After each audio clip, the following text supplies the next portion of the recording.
Hello, everybody. Welcome. It's Ahten City Underground, the fifth one, the fifth edition. Of course, my name is Wallaby Gangsta. I'm going to be on your cast. With me here is Saya. Saya, there are some awesome teams coming up here in this bracket, but who are we going to see here starting off? Yeah, first up, we have a bit of a classic matchup at this point. Doggo Dog returns yet again for another weekly, and they're up against Hem Heng Pang Pang, I believe is the correct pronunciation, a sandwich shop in South Korea that has a lot of inspiration for this very popular game called Library of Ruina, I believe. So definitely an interesting matchup here with players that have been doing quite well recently too. Sloopin, Big Geep, and Switch, 2/3 of Quest Esports up against Lola Mao, Winter Freezer, Jack Limestone, but actually it's Water Fury instead of Winter Freezer. Yeah, interesting. That is crazy lore for Hum Pong Pong. I did not know that was a sandwich shop. That's crazy that you know that. But yeah, definitely some big names too, national players, and as well as Water Fury, who has come along within CCL, playing over in UCLA, I believe. Lola Mao, who's definitely played with some NASA teams, who's kind of had his rise within solo queue. Jack Limestone, of course, the notorious Estelle player, one of the several that exist. And then Big Geep can definitely hold it down within the net. So we're going to get started in here. We do have an Atlas Lab game to start, it looks like. I believe these are best of ones, correct, within this upper bracket? Yep, it is a best of one we're looking at. Perfect. And we do get in. We're going to see what the bans are. We don't know the Awakenings quite yet. But it does look like they're going to be going for that Estelle ban. Of course, I don't think that's to the surprise of anybody here, Saya. Estelle, definitely something that Jack Limestone is very proficient on. It can have some really, really scary scoring options. It's Zentaro ban on the other side. Switch, I think, intended to play Kazan the whole time, maybe expecting the Zentaro ban. So maybe we see something like explosive entrance or heavy impact on the Awakening starts, right? Yeah, that's definitely a possibility. But looking at the Awakening starts, it's actually Team Player and a Knife's Edge. This is an interesting one. Team Player and Knife's Edge on Atlas's Lab. So nothing too crazy, but pay attention to that Team Player because it's going to cause a lot of trouble for the Brawlers. Yeah, definitely. Team Player, something that goalies like to take to potentially move the core upfield quicker, get it out of those tight spots, especially against these Rasmus picks. It's actually double Rasmus pick, which is really, really interesting. It is a good pick on Atlas Lab specifically, but definitely not the most common brawler that we've seen. Kazan and Zentaro being kind of the dominant ones, but it will be Ham. I'm just going to call them Ham because I'm going to say that name over and over again, but they will be taking the first barrier, but then immediately lose both their barriers as well. And already, Saya, we can see here that the killing is coming out. Sloopin and Switch looking for those primary layerings to potentially get these, the people running along the side with Knife's Edge to kind of catch them off guard a little bit. Yeah, but it's still early on in the game, and that is a great snipe from Water Fury. Actually takes that barrier. It's up to Switch to make the play, but Jack Limestone's there to interrupt and switch to the bottom corner. But Water Fury with a good strike, and Lola Mao catches Sloopin off guard. Big Geep forced to defend basically solo here as Jack Limestone pushes up, but a great somersault from Big Geep will keep the core alive. Big Geep doing a really good job in that 1v2 situation. Switch trying to get back as quick as possible to help, and did. So now it's going to be Sloopin respawned, coming back up the field here. They're looking to potentially get a scoring opportunity. Water Fury does have that core flip. It's going to be really difficult to actually get it through when they can just energy burst at any time. Big Geep as well looking for it, but Switch finds the clear Water Fury wanted to go for. Water Fury went out with that special from Mako, but was not able to get it in time. And that is goal number 1 of the tournament and of this match, going over to the side of Doggo.Dog. Great play, and we're seeing a bit of the craziness that Team Player brings as a good flip from Big Geep. Will keep the second barrier still up, and Switch now able to create some offense here maybe as Lola Mao and Jack Limestone are trying to get a passing play going, but the core speed is just a little too crazy at the moment. One barrier going down, Switch low but has a flip available, forces the flip out of Water Fury, and good coverage by Sloopin. for the second barrier, as well as Big E pushes all the way up to the midfield line, keeping the offense up. But a great clear by Jack Limestone will halt the pressure coming out from Doggo Dog. Sloopin doing a really good job as well, working with Big Geep to hold it down there, and it's going to be Switch throwing the pendulum swing up to Sloopin, who's going to catch it with the slime and put it in the top corner. And Doggo Dog, they're looking really, really good here at being able to space correctly and keep the core upfield. It's really, really difficult to do in these double team player starts from the midfield and the goalie. So they're doing a really good job here. And we see Sloopin moving forward, using that special from the Juno, trying to make sure that he zones out as much as possible, and they will be getting the first barrier. They give up another one as well, though. Lolamau walking forward with that energy burst, trying to get Big Geep caught a little off guard, maybe looking for that hit stun. It is going to be Water Fury saving that last barrier, kind of close, though. And Sloopin is going to be trying to work their way forward. They do end up losing the opportunities. Lolamau trying to get closer for that flip, but not really finding that opportunity to do it. And we do kind of have a little bit of a stalemate here, Saya, as this last final barrier for both teams is trying to get taken down. Lolamau does actually manage to take the one that Doggo Dog was trying to hold down, and will get the goal as well, sending Big Geep with the core to the back of the net. Really well played by Lolamau and the entirety of but they still have a bit to go, and so far Doggo Dog's core control has been their strong suit. Lolamau trying to interrupt, but taking a lot of damage and has very little meter to work with. Could be a target, especially as the Tofu Fortress's damage, but Sloopin's back pass actually own barrier, so it's 1 barrier to 1. Not the greatest situation for Doggo Dog as Lolamau and Jack Limestone push in, but Switch is now on the breakaway, but Water Fury has the strike, and both barriers will still stay up. Yeah, look out for Jack Limestone, though, looking a little bit low on stagger. Switch, with the help of Sloopin, does end up managing to get that final barrier. Big Geep really close there, but does, in fact, save the final barrier for them. So they're working with this final barrier advantage. But Big Geep, right as I mentioned it, Big Geep does end up losing it. Switch, stopping the core flip from Jack Limestone, getting one of his own. So he will be looking to get that hit stun down, and does get it. Oh, but a great ult coming from Water Fury, but somehow Sloopin and Switch managed to push it through in that little small corner that the ult from the Mako had open, and that's going to be set 1 going to Doggo Dog. Well played and rewarded with a bit of hot shot on the field, even more core speed in this team player game to Doggo Dog. But there's still great awakenings on the board later as well. Fighter Flight and Unstoppable, the two main picks. Unstoppable picked and denied away from Big Geep. As a Rasmus scorer, you do not want that Unstoppable on the enemy goalie. Just such a pain to deal with. Yeah, absolutely. But hot shot going over to the Juno, Timeless for the Dubu, and Fighter Flight for the Rasmus. We have Manu on the Era as well. The Sparks scaling started up with Water Fury, so definitely some good awakenings pretty much for everybody involved here.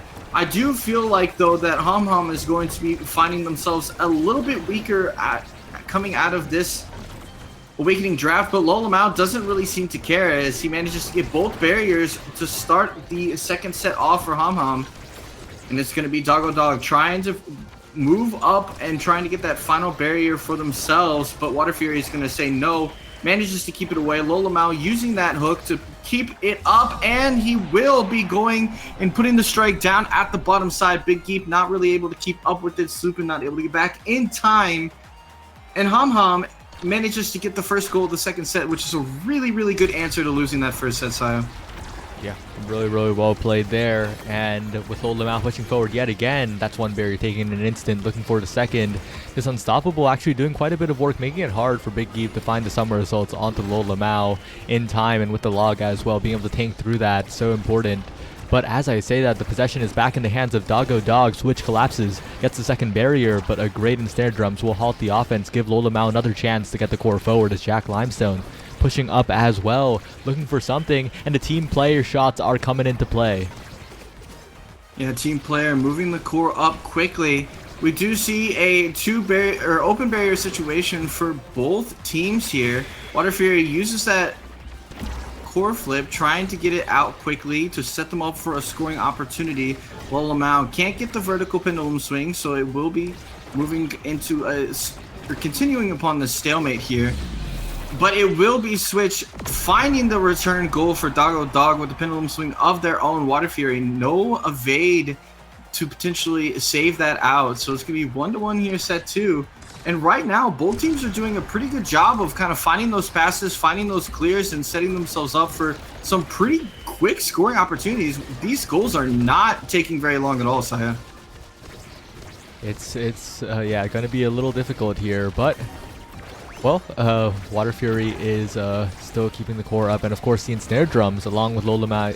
I think the big difference could be Jack Limestone finding a good nado, getting it through, but with a lot of meter on the board for Big Geep, it's going to be difficult to get past that much defense. But as I said, the barrier falls down, but a good slime by Sloopin will send it to the other side. Switch in position, and Big Geep has rotated with Sloopin. Switch trying to win the strike war, but Jack Limestone gets the better of him this time, and with a nado charged up, just nullifies the slimes, gets it out of there as Water Fury continues to defend. Yeah, really good swap there by Sloopin and Big Geep to give Big Geep an opportunity at that goal, but the angle just wasn't really quite there. But right now, it's going to be Doggo Dog knocking on the door, and they were let in. Jack Limestone, unfortunately, not able to win that strike war against Switch, who will put it up top corner. 2-1 from Doggo Dog, and the thing is Ham looked really good coming into the second set side, but since then, Doggo Dog have just been a little bit more effective at finding those scoring opportunities, despite it being pretty much open barriers every single time. Yeah, just really well played there. And Switch just going down and finding one barrier instantly, looking for the second as Big Geep clears it away from Lola Mao. As you said, just so successful in these scoring attempts, it feels like. Yeah, they definitely are. Big Geep really good at really good play there to catch the core flip, but will not be able to evade in time to dodge the pendulum swing from Lola Mao. And right as I was mentioning that Doggo Dog seemed to be pretty in control of the game, Ham is going to answer immediately back. They're tying up at 2 for set 2. And, you know, at this point right here, it could be really anybody's set here. It's just going to be kind of who's going to be able to convert when those barriers do eventually go down, because I'm pretty certain almost every single point has been open barrier for both teams. The barrier is not long for this world, but maybe this nado will make it favorable for Ham as Lola Mao. What a great play to find the core around Big Geep, finding the goal and evening up the entire game 1-1. This draft could be huge for them. Yeah, definitely Lola Mao looking maybe for some size, some quick strike here. We'll find the built different or the recovery drone or the demolitionist. I mean, you have plenty of size here if you're the Rasmus. So kind of a little bit unfortunate on the set that you do win. It goes for the demolitionist, which is interesting. Potentially maybe looking for some of the cooldowns. Mako is going to be getting that spark as well to continue the scaling. Of course, Chrono Boost going over to the side of Juno for that dash range. Specialized training on the Era. Is that real?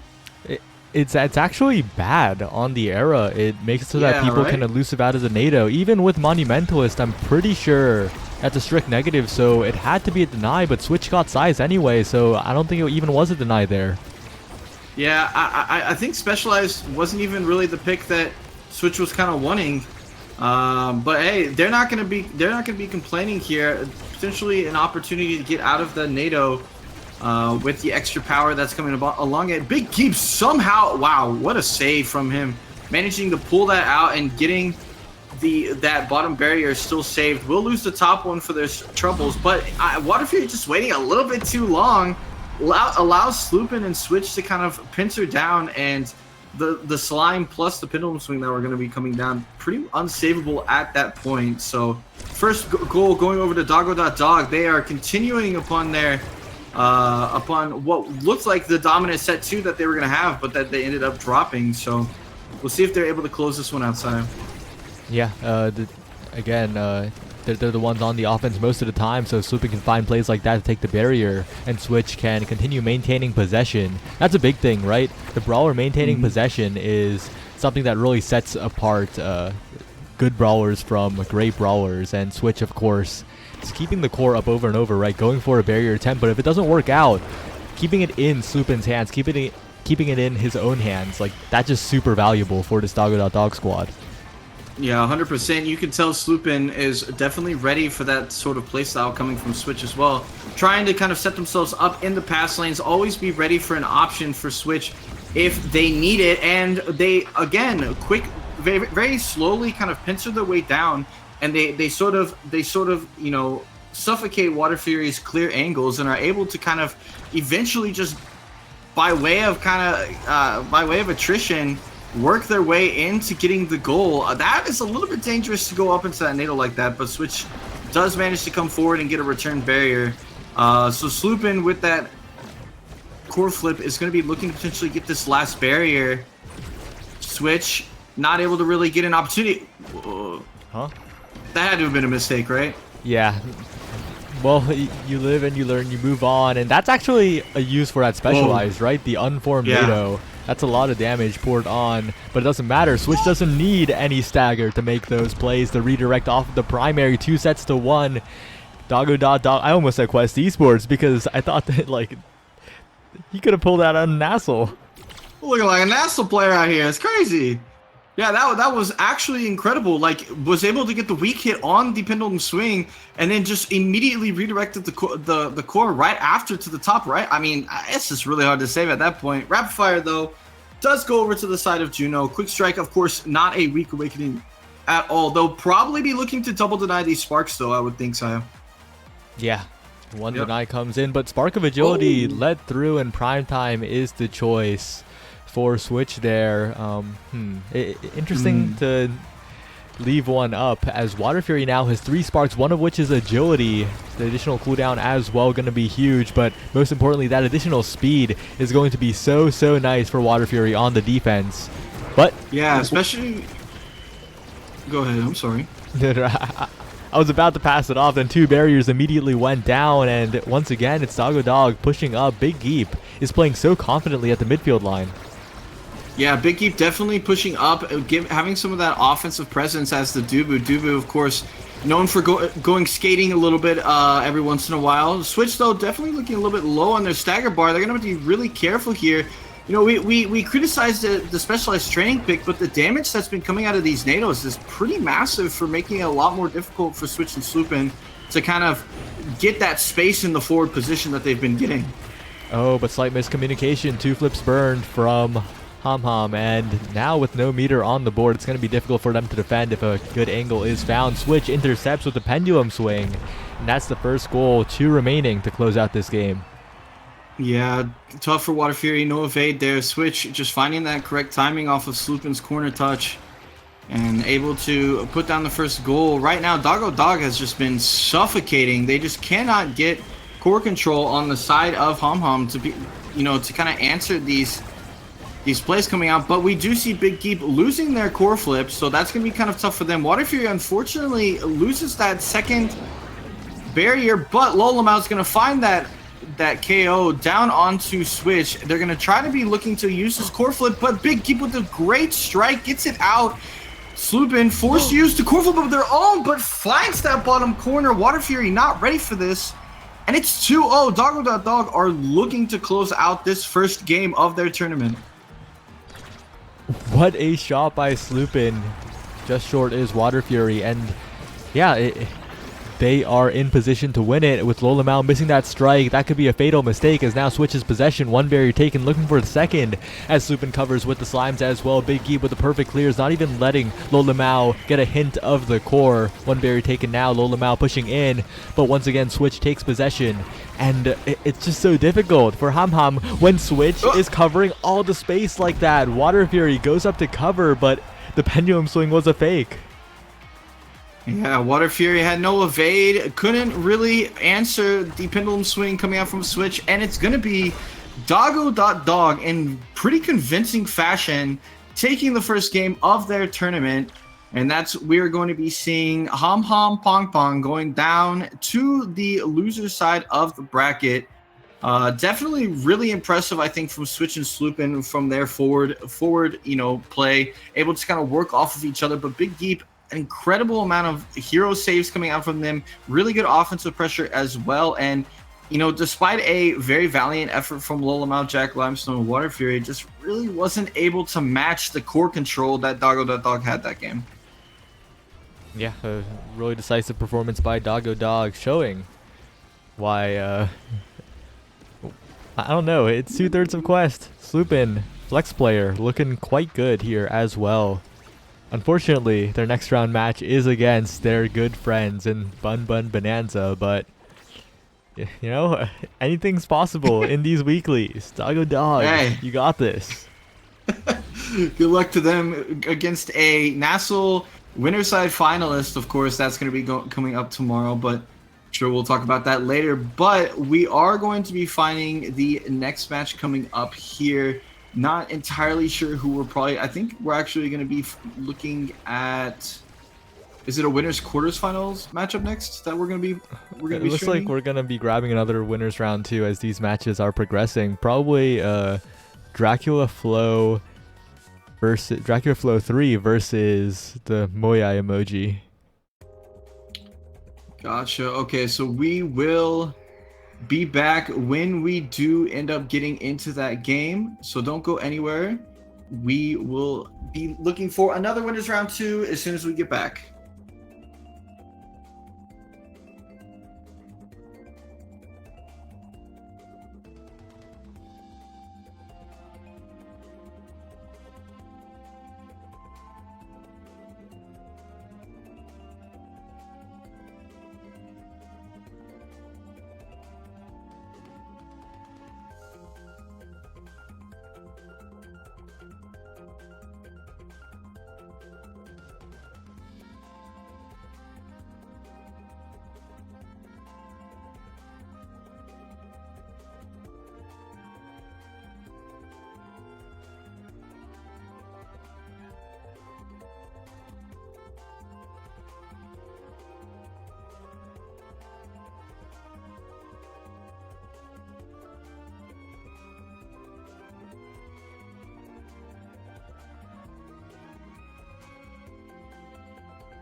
And we are back quick into the action. It's going to be Dracula Flow 3 versus, what did you call this emoji again?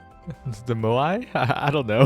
Moai. We'll just, yeah, Moai, that works. Against Moai emoji. It's going to be Borg, Frightly Furly Fresh, and the Joker. 2/3, of course, of Last Call, plus the Joker, no stranger to these matchups. And they're going to be going against Dave, Ashyburb, and Striker Kai. This is going to be a tough matchup for the side of the Moai emoji squad. You know, I definitely think all three of these players in Fresh, Joker, and Borg are really, really, really good at their roles. Maybe a little bit good, you know? Like, you know, maybe Nassau level good. It's gonna be kind of tough. This is tough. The only reason we're streaming this match is because we need to wait for the next round and all the matches to catch up. Like, I'll be completely honest, but you never know, right? Teams of 3 individually good players have had horrible losses in the past, so Moai emoji, there's a way that they could win this, but that way is extremely unlikely. Yeah, definitely. But Dave, Striker Kai, and Ashy, of course, all good players in their own right. Very capable of bringing that upset that you mentioned forward. Do we have a map selection from them? Map selection is actually going on. I expect it to be finished by now, but so the 3 banned maps so far are Atlas's Lab, Taiko Temple, and Oni Village. Okay. Those 3 off the table.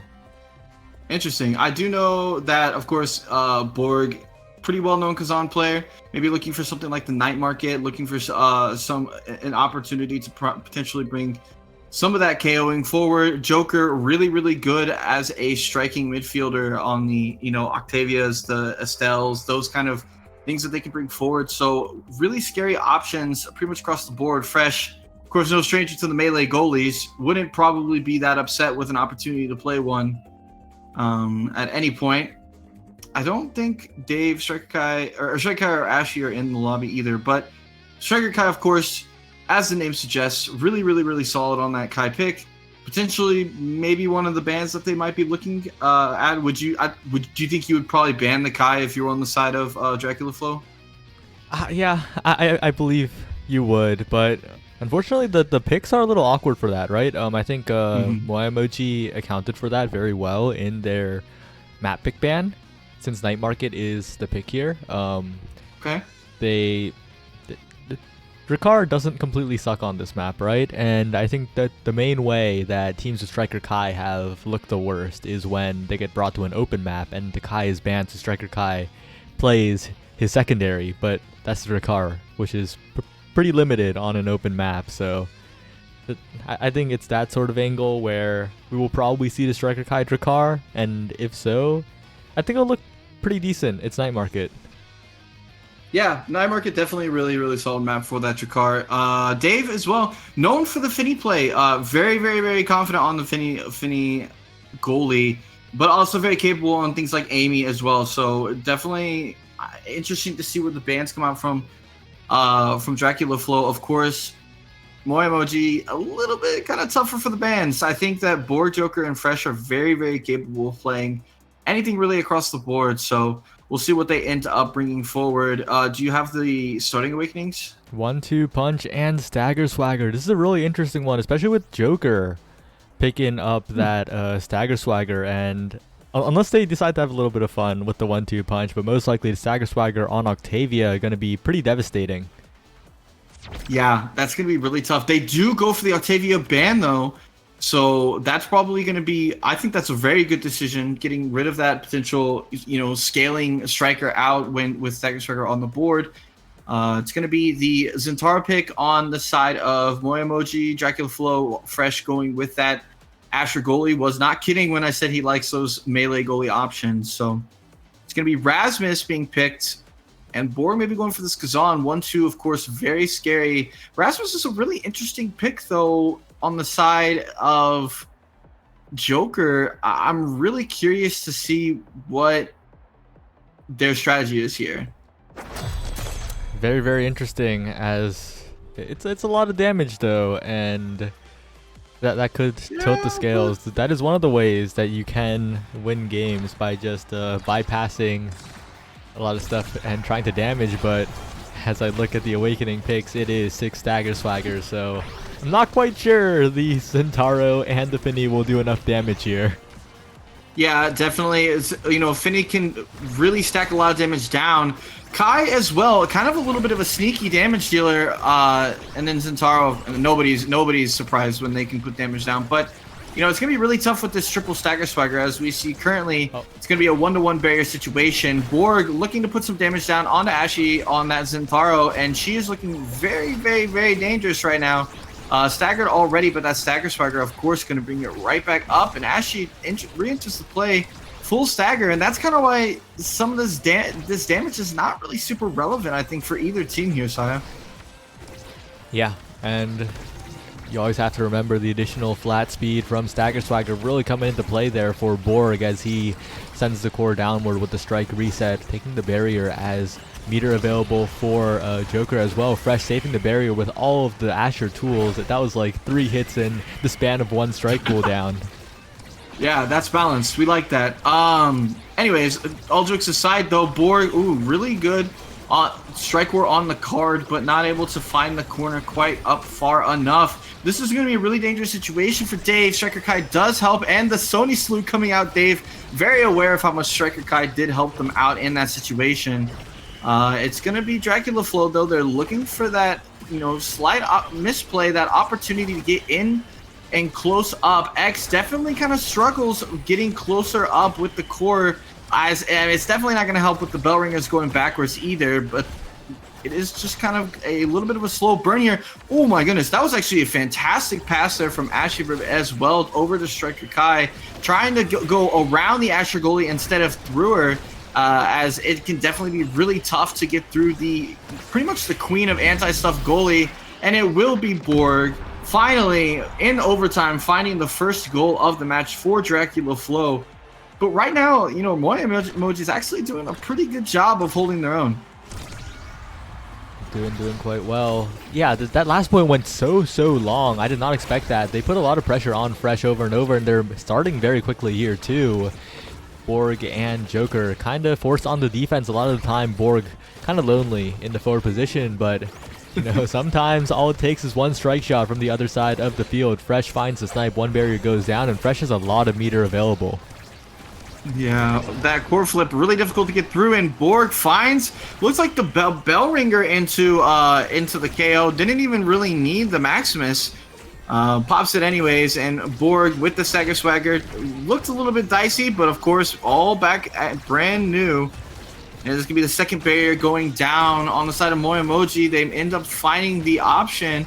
Ashy Burb does have that flip and will be using it, but not really able to get anything out other than just clearing the core. So a very important scoring tool against a very difficult to score against Asher kind of gone here, and they just really haven't been able to find that last barrier at any point in this match so far. So.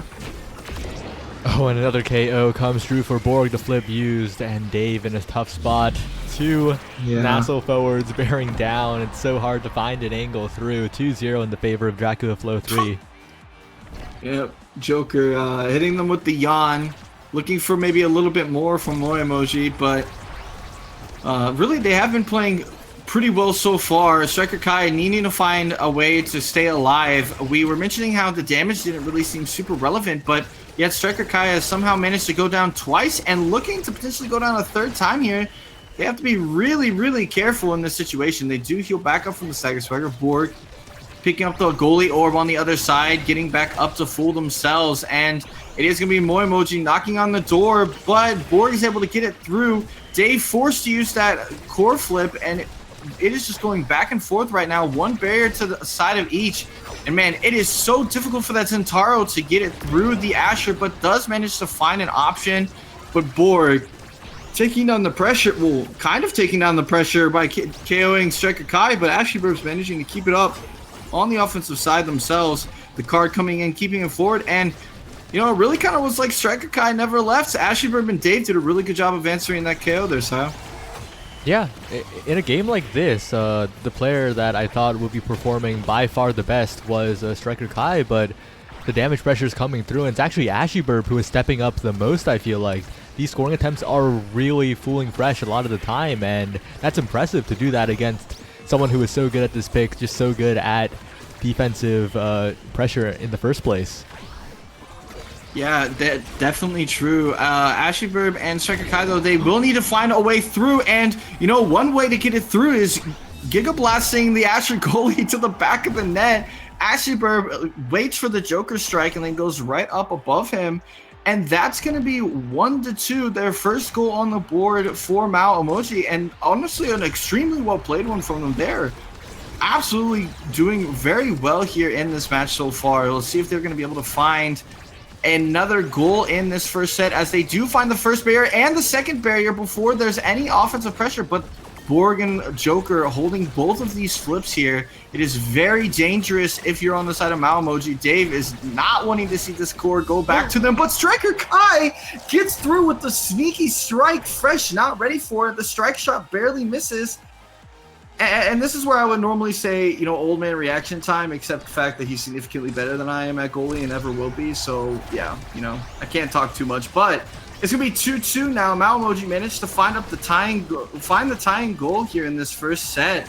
And they're doing super well at keeping that core control forward. These two flips from Joker and Borg not really coming to fruition at any point here, Sayo.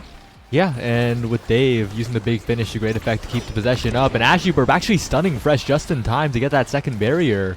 The first barrier, I mean, but with Striker Kai gone for what seems like the 10th time in a row, it's going to be a little difficult to keep control of the midfield, though Dave, patient with the strikes, only losing one barrier in the power play and maintaining flip most importantly, is looking pretty good for Moai Emoji in the coming point.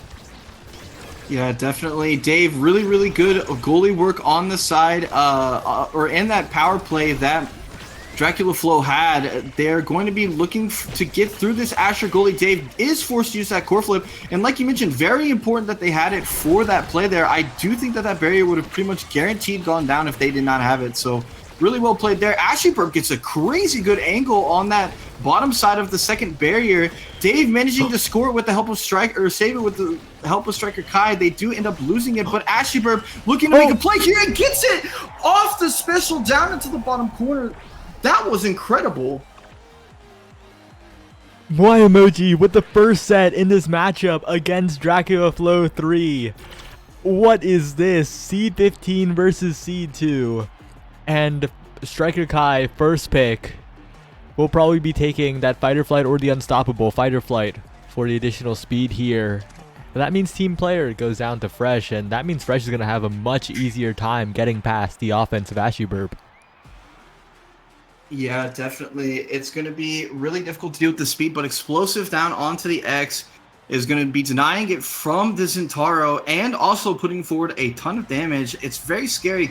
Striker Kai has already been struggling a little bit to stay alive, so they're going to be trying to look their best to potentially dodge any of these KOs coming through. Rasmus gets that twin drive, very helpful for the midfield position to have some more resources to kind of help out. Rasmus, of course, not really having the most resources to use, but we do see Borg, even with that stagger swagger, is just finding themselves really low here in stagger. Striker Kai as well really low, and it's the second barrier goes down, but Borg goes down with it. Ashyburb trying to get it through Fresh to potentially move it up to get their first barrier of the set, and instead she finds two. So now it's going to be open barriers for both sides. Borg up in 1 second here, but Striker Kai managing to stop the flip from going anywhere. Ashyburb catches it, and Striker Kai moves it up to the top corner. And right now we see Dracula Flow struggling to match what is very solid play here from Mao Emoji as they get their fourth unanswered goal. Moai Emoji looking insane in this game as Ashyburb pushes forward yet again. Fresh and Joker trying to defend, but Striker Kai is there with the strike, gets it through, and Striker Kai is all over the place. This additional fighter flight speed just might have made a difference as Ashyburb threads the needle yet again. Yeah, both barriers down, and it's going to be Mao Emoji trying to get their second goal of the second set, and Ashyburb with the primary puts it to the bottom corner, and Dracula Flow, they are on their back foot here in the second set, down 0-2, but we saw that this was that first you know, it was 2-0 up for Dracula Flow in that first set, and Malamoji was able to come back themselves. So they definitely need to find a way to close this out. It is not over by any means yet at this point, as Fresh does a really good job of putting down the Asher primary to stop that potential double barrier that would have come through from Ashy Burb. Kai not able to get it through to get that first barrier either, but Ashy Burb gets it on the top one. Borg moving their way up, but you kind of see a little bit of the difficulties of X. It's really hard to keep that core control, but wasn't really needed as they managed to find the first one or second barrier anyways.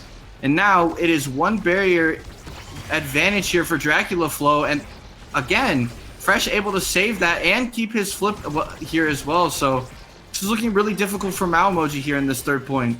Borg was flip available, trying to find a good timing to use it, trying to conserve it even, but might come back to bite him if he's not careful. These opportunities are many right now, but they could run out in an instant, but that's a great opportunity. KOing Striker Kai. They really want to score this without using the flip on Joker, but Dave finds the angle, finds it around, burns the flip from Joker, and even if they lose the point, that was still value. 2 flips burned, 1 unnecessarily, and Moemoji's still in a great spot.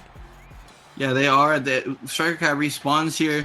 Every evade advantage on the side of Malamoji on the forwards for sure. But Fresh does have the evade himself, so he's going to try to find a way to potentially utilize that for Dracula Flow. Dave with a really good save to stop Borg from using the Maximus to get it through. And Dave is just managing to just keep these goals out. But right as I say that, Borg finds it off of the special from Dave and managing to get that second strike down. Striker Kai moving up with Ashy Burb. Ashy Burb missing the strike a little bit, but it ends up working out in their favor with the night market bounce. One barrier down on Dracula Flow. The card coming through, Dave gets it out, has to flip themselves, so they're not in the most dangerous spot, but Ashy Burb uses the flip looking for the KO, didn't get it, and that's a very important scoring tool that I think probably would have been a little bit better off used for that second barrier, Saya. Yeah, now with Borg regenning back up, it's looking bad. It's looking good for Dracula Flow. Flip available for Joker, but it's stuffed out in the midfield. And Dave with the great secondary triple take will keep the core under control. Fresh now to the bottom side, up, but Ashy Burb wins the interaction. Dave is flip available. This could be huge if Dave and Striker Kai can get it out of here. Good Giga Blast to send the core forward. As the core goes once again to Borg. Good flip up to Ashy Burb. Ashy Burb stops the core in position, ready to make a play as Striker Kai sends it through, but Frightfully Fresh wins the critical strike war. Does not let this set go down yet as Striker Kai trying to keep possession. Dave sends it past the X Maximus strike reset. Ashy Burb trying to find possession of the core, but can't right now. The triple take stopping it in midfield for now, forcing an up clear from Joker as Ashy Burb once again goes in, but another primary comes out. Dave now with little meter available has to be so careful. Flip available from Borg, and we're headed to a 0.5.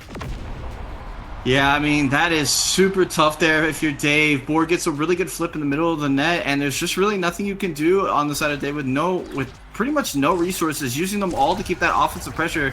Ashy Burb, though, has been finding some really good scoring opportunities so far. It is very difficult as a Centaur to get through this Asher, so really good job, well done from her to find these angles. Borg, with that bull rush into strike combo, of course you can cancel the bull rush at any time to get that barrier and strike in that different direction. Dave trying to get this out here, but it's a very dangerous situation. The Maximus puts it forward, and right now we see maybe the second reverse sweep, but for the other side happening in the works here for set 2 in Borg with the bull rush into the strike down. And that's going to be finding set number 2 for Dracula Flow in what was a really scary looking situation for them, but they managed to pull it back a little bit. Oh, and going into the draft, I mean, this is really tough though, because like right now Dracula Flow are looking like they're really struggling to keep that offensive pressure up. Yeah, it feels like the magic is worn off. That point was what they needed. They were so close to going up 2-0. But just short here. Just not quite enough. And, well, they're still in the game. They still have, at the very least, 2 more sets to play with. And despite this draft looking very, very good for Dracula Flow, especially with the speed on Joker. Twin Drive Chrono Boost on that Rasmus is going to be a nightmare to deal with, especially because Joker has already had Striker Kai's number in these strike interactions. But as I say that, Striker Kai comes alive. Borg does as well. A KO for a KO, but Borg is looking to take this barrier. Yeah, knocking on the door is Borg, trying to find that opportunity to get close and in. Ashley Burb not able to get that second barrier, had an opportunity of her own. Striker Kai and Joker both back up now. It looks like Moimoji is trying to work their way up and find that second barrier, not able to get so. Bull rush down for Borg. Striker Kai managing to dodge this one, but that, you know, that has been a really scary prospect so far in this game. What we thought was not going to be very much KOing, but it has been a lot of Striker Kai kind of going down at the hands of Dracula Flow. But Ashley Burb says, look, that does not matter. At the end of the day, all that matters is me putting in these goals, and she's able to find goal number 1 again up in that top corner for the side of Mao Emoji. I mean, that was the Borg flick against Borg's team right there. Redirected it right after the hard hit of that primary, but Borg wants to take this point quickly, wants to forget what just happened, and is continuing to maintain possession on that top side of the map. Ashley Burp has flip available though. Fresh has got to watch out if the core ever goes to her, and with Ashley Burp pushing up, and with that massive Oni's blade, and catching the core as well, but it's near the wall, probably the worst core flip spot ever. Not really what they wanted to see here, but Ashley Burb will still win the strike interaction after the barrage. Ashley Burb going in yet again, and Fresh is actually pretty low here. They could go for some damage onto Fresh. Yeah, there's a ton of damage coming out on the side of Mao Emoji. That Kai can definitely find a lot of sneaky damage alongside the Zentaro. Borg with the Maximus not able to find it. Despite the huge bell ringer, Dave, really good strike spacing there for themselves to manage to save that second barrier. Borg also using the flip that they had. That's a really important scoring tool. And it's going to be Dave having to use the flip of their own, but he manages to get out the Joker flip as well. So the flips that Dracula Flow had both gone on the forwards, and now it is going to be Malmoji trying to knock on the door a little bit. One barrier up for either side. Ashley Burb almost getting their flip here, but instead they find the grave as Borg with that bell, not the bell ringer, the bull rush into the Maximus, finding that KO, the explosive entrance, very difficult to deal with, but Striker Kai trying to keep it up and away, and Ashley Burb does end up respawning. So no real advantage that could be gained here for Dracula Flow off that KO side.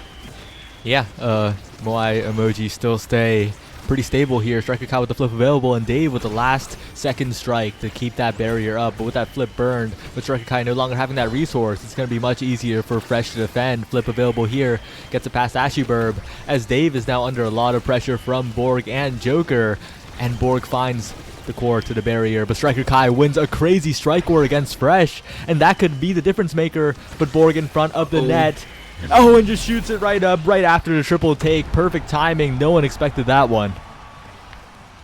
Yeah, finds the puffy angle going around Dave's secondary that was holding it down in the middle of the net there, and it's going to be tied up again. Dracula Flow manages to find the tying goal for this set number 3, but man, this is incredibly close. Every single point is having to be worked super hard for on the side of Dracula Flow. Definitely a little bit different than we were expecting coming into this match time. Yeah, but this time it might be a little bit more difficult as Borg is just going in, putting the damage pressure on Dave. But with that Stagger Swagger, I think Dave can be a little bit more comfortable than they would be in a different game. Joker trying to push through, but actually gets hit stunned when going for the hook play, preventing that barrier from being taken earlier and keeping one barrier still up. But this is going to be difficult. Dave's flip burned. Borg in a good position here as 2 barriers still stand for Dracula Flow. Yeah, 2 barriers to none. It's a very difficult situation if you're a Mao Emoji here. But Striker Kai and Ashley Burb working their way forward, trying to get an opportunity. Really good passing coming from Striker Kai out, but very difficult to go through this X Maximus into the flip. Finds the top corner, and that is one of the weaknesses that we will see of the Finny goalie here, Saya, where when the flips come down or when the hero saves are really needed, it's very difficult for Finny to kind of keep to get those opportunities because of the slow moving abilities that they have, as well as like just not really able to utilize that primary to get the hero saves from the flips.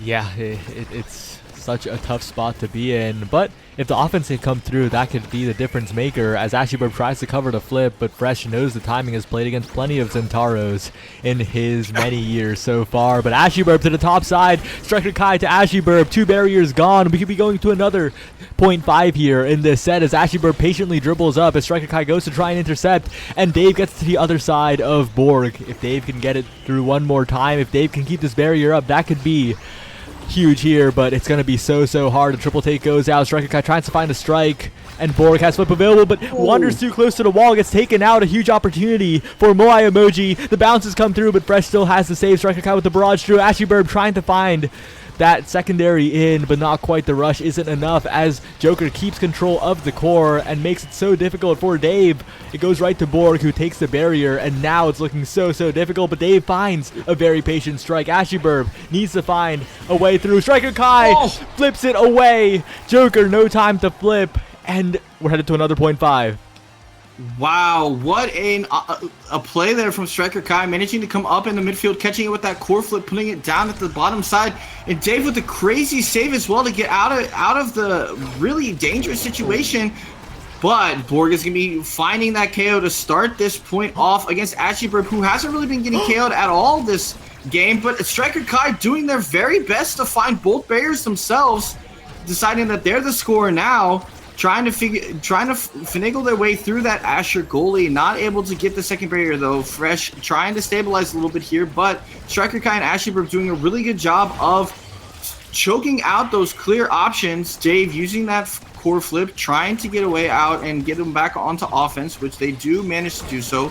Borg looking for an opportunity to use that flip. Fresh has theirs as well, but it's going to be the second barrier going down for Dracula Flow. This is a really dangerous situation as Borg uses that scoring tool as well. Ashiburb is just going to use Stagger Striker to heal right back up, and at this point now, it's stabilizing for Malamoji into a 1 versus none barrier situation. Ashiburb in position yet again to Ashiburb one more time, building up the flip. You got to be so careful if you're Dracula Flow as Dave is keeping this barrier up. Striker Kai has piloted into full defense mode, and Dave has the strikes at the perfect times, but the barrier will finally go down. Can Ashiburb build this flip up fast enough is the question, but Borg is rushing forward, has the strike reset. Striker Kai, no, not like that, and with that, it is Dracula Flow firmly in the lead. Oh no! Striker Kai so accurate with their strike placements all game long, and unfortunately the worst mistake to be able to make in that situation, and that's going to be Dracula Flow picking up a free 0.5. They're going to find that rapid fire as well, which Striker Kai would have loved to have on the other side themselves. I'm interested to see what they do go with. They go with that Spark of Leadership. No sparks held, but I assume that's a deny against the Asher. Surprisingly, the hotshot pickup instead of the heavy impact, which then also goes over to the side of Zentaro, and a lot of damage coming out for the side of Malamoji here. So, yeah, Moai Emoji looking like they need to find something quickly, because that heartbreaker of a last point might seal this game, especially with Striker Kai not really picking up that much power in the last draft. It's going to be on Ashiburb to once again be the offensive carry. Ashiburb's been performing extremely well at this so far this game, so I think she can do it, but it's still going to be very difficult. Yeah, definitely, but there's a lot of cooldowns that Ashiburb now will have to work with a lot more. Fresh trying to find their way out of that situation, but Ashiburb and Striker Kai both holding their lanes really well, making it really difficult for Fresh to get it out.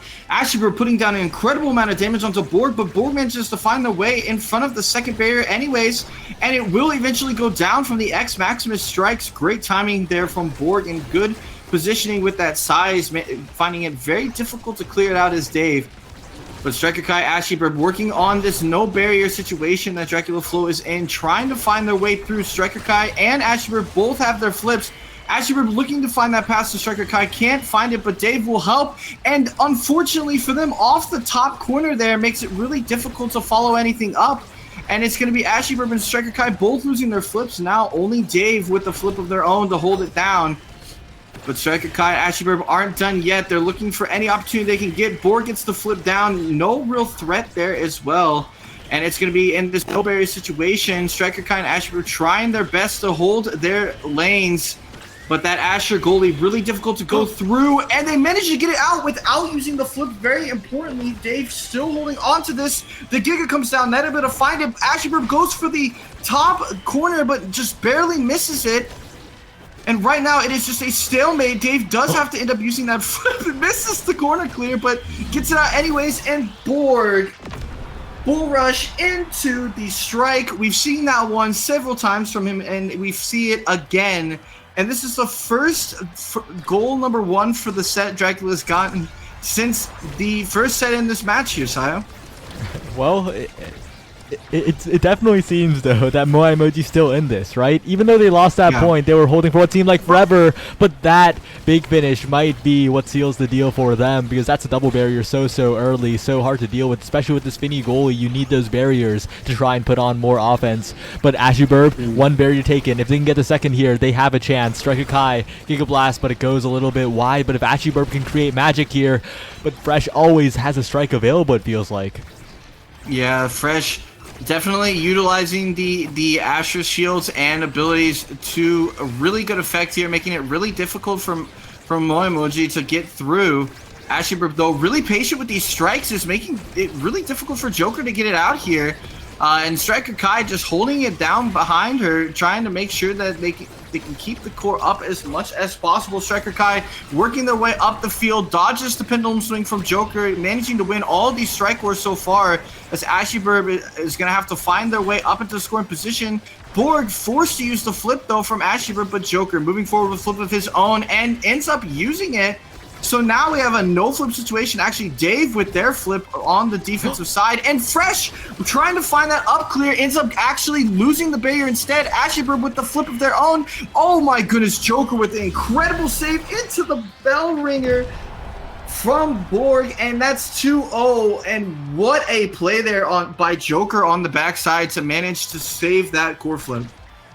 Yeah, Joker might have just saved the entire game there, because with how that point was going, that could have been a momentum shift in the favor of Moai Emoji, but now it's Dracula Flow, 1 point away from taking this entire game, just making it a footnote in this tournament, where only the people who watch this, only the knowers will know how close Moai Emoji got, but they're still in this. They still have a chance with 1 barrier up, looking for 2 here, and they've gotten these barriers before.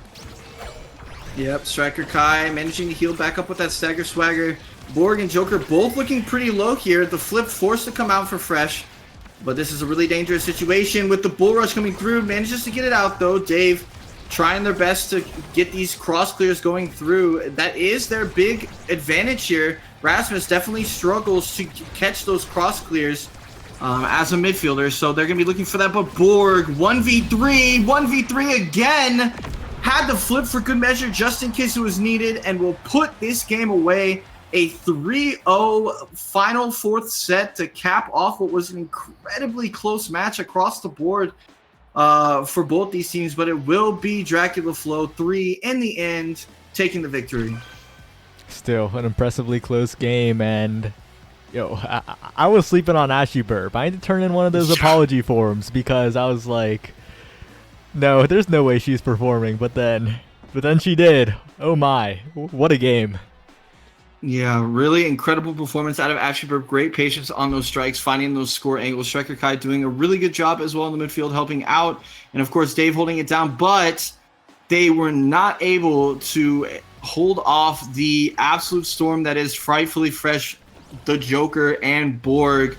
Borg having bull rush into strike after bull rush into strike just to score all of these angles, utilizing X in really one of the only big ways that he can be utilized at this moment, and doing a really good job of managing to find those angles. Of course, Joker having some incredible help saves for Fresh, and Fresh piloting that Asher. It's just really tough if you're Zentaro to get through that Asher and find, the opportunities that you get. But that will be Dracula Flow going on to face off against the Core Strike challengers.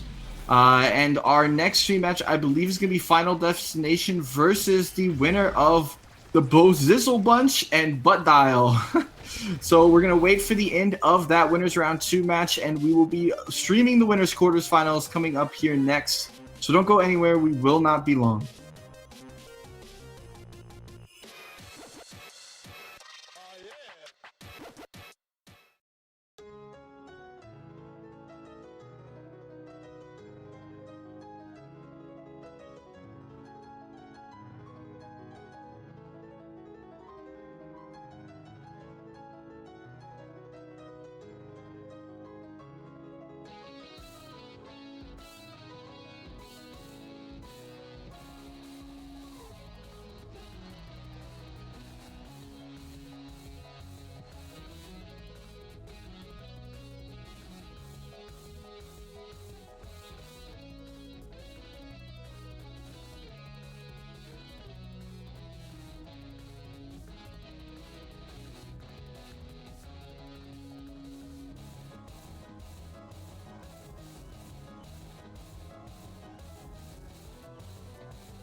Never mind.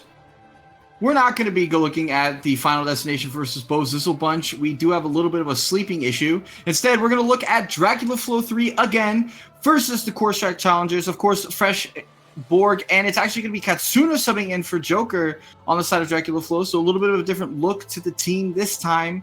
And they're going to be going up against It's a Pineapple, Tragic, and Cows, some PLX members that you've probably seen before. Going to be on the side of Core Strike Challengers, and we're going to be getting into the match right away. It's going to be Gates of Obscura. Do you have the starting awakenings, Mr. Saya? Team, player, and build different. It's like we're watching the same game on a different map. Team player and built diff. Of course, built diff going to be massive for Fresh, who does love that Rasmus goalie, who loves those melee goalies. It's going to be really good for him if he uses that. But actually, I say that, but I'm a little bit of a griefer, because why would he not go team player, right? So some really interesting awakening selections here. And it will be that Asher pickup for Fresh. Really, really good on something like Gates of Obscura, where Dubu, Asher, forward, stuffing forwards are really, really strong. Katsuna with that Juno pick. Of course, it's going to be the Kai on the side of Core Strike Challengers. Not sure who that Kai probably is. Do you think that's Pineapple? Looks like it might be. Yeah, I'm pretty sure it is, unless we're seeing a bit of that Juno goalie here, but it is a Pineapple. No, it's Juno goalie. Oh, I was right. I was kind of joking. Goalie. I was half joking. Wow, that's actually really surprising on a map like Gates, where, you know, the stuffing can be really hard to kind of get cleared out, but maybe the idea is kind of meet the place at the midfield and stop them before they could ever happen. We'll end up seeing how they manage to make this work. But it is going to be Dracula Flow off the strike of Katsuno, finding both those first barriers. Surprised Pineapple wasn't able to get that save on the second barrier there. It is going to be Tragic, though, using that Rasmus with the built different, trying to stuff it through. Cows on that Kai midfield with the speed. I do believe Kai ended up going, for that team player. So it's double team player on the side of both teams, with the brawler on the built different, which is about what we'd probably expect. But Borg, the passive into the cancel with the dash, and finds the strike at the end in that corner. And Borg's no stranger to the Zentaro play, and it shows their side as they find the first goal in the set. Yeah, they're looking pretty comfortable here, as Katsuna as well, right, has been playing almost exclusively that Juno, especially in Nassel. So definitely comfortable on that pick. We've seen it on Gates of Obscura of all maps quite a bit as well.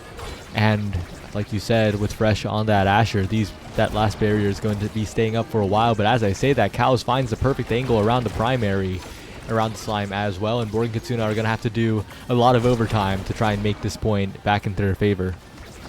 Yeah, really interesting play there by Pineapple, actually giving up one of their barriers for the clean clear, but it ends up getting back into that dangerous corner. So now it's going to be open barriers for both sides, but Tragic and not able to figure it out. And Borg goes with the flick, his own namesake off that primary. Pineapple a little bit mixed up there, and it's going to be 2-0 Dracula Flow with another strong start to the game. But Saya, we've kind of seen this one before.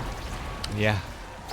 It's not over till it's over, especially when both teams can perform like this. But right now, it's Katsuna and Borg continuing to keep the core trapped. But Fresh, actually, the core slips right by into the portal. Cow is in position, but a great slime by Katsuna will keep the core away again.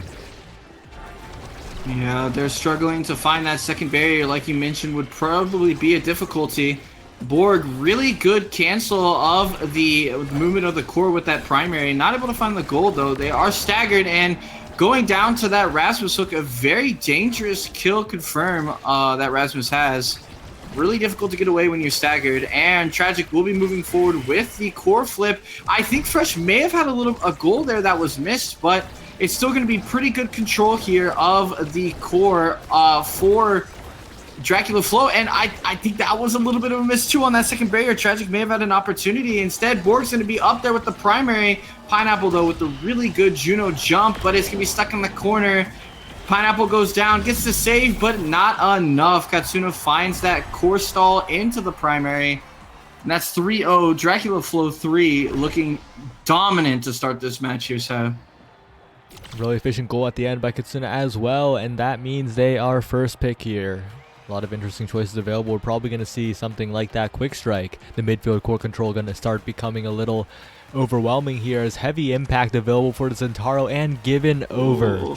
Double incredibly powerful awakenings on the side of Dracula Flow, and as we tick down, Size is picked up by Fresh as well, so this is going to be tough. It's going to be really tough for Core Strike challengers to figure out a way back into this game because the awakenings they got were not even close to as strong. Yeah, I'm really surprised about the Tragic specialized training pickup. I feel like Size was 100% the pick there because it would allow your Kai to potentially get that specialized training and would deny it from the Asher as well. Plus, it's just, I think, the strongest pick for Rasmus in general. Cows does get that team player, which gives some Size over to the Rasmus, but it's not really going to end up mattering. The heavy impact quick strike demolitionist pick is just like really strong for Dracula Flow. They're in a really solid spot to start this game off. Oh, Pineapple with a little bit of lag. Happens from time to time. But it is going to be a 2 barrier advantage for Dracula Flow. Cut down to 1 barrier advantage now for them. Tragic doing a really good job of keeping in that corner. But now Katsuna and Borg are going to be getting these flips online. Really dangerous situation.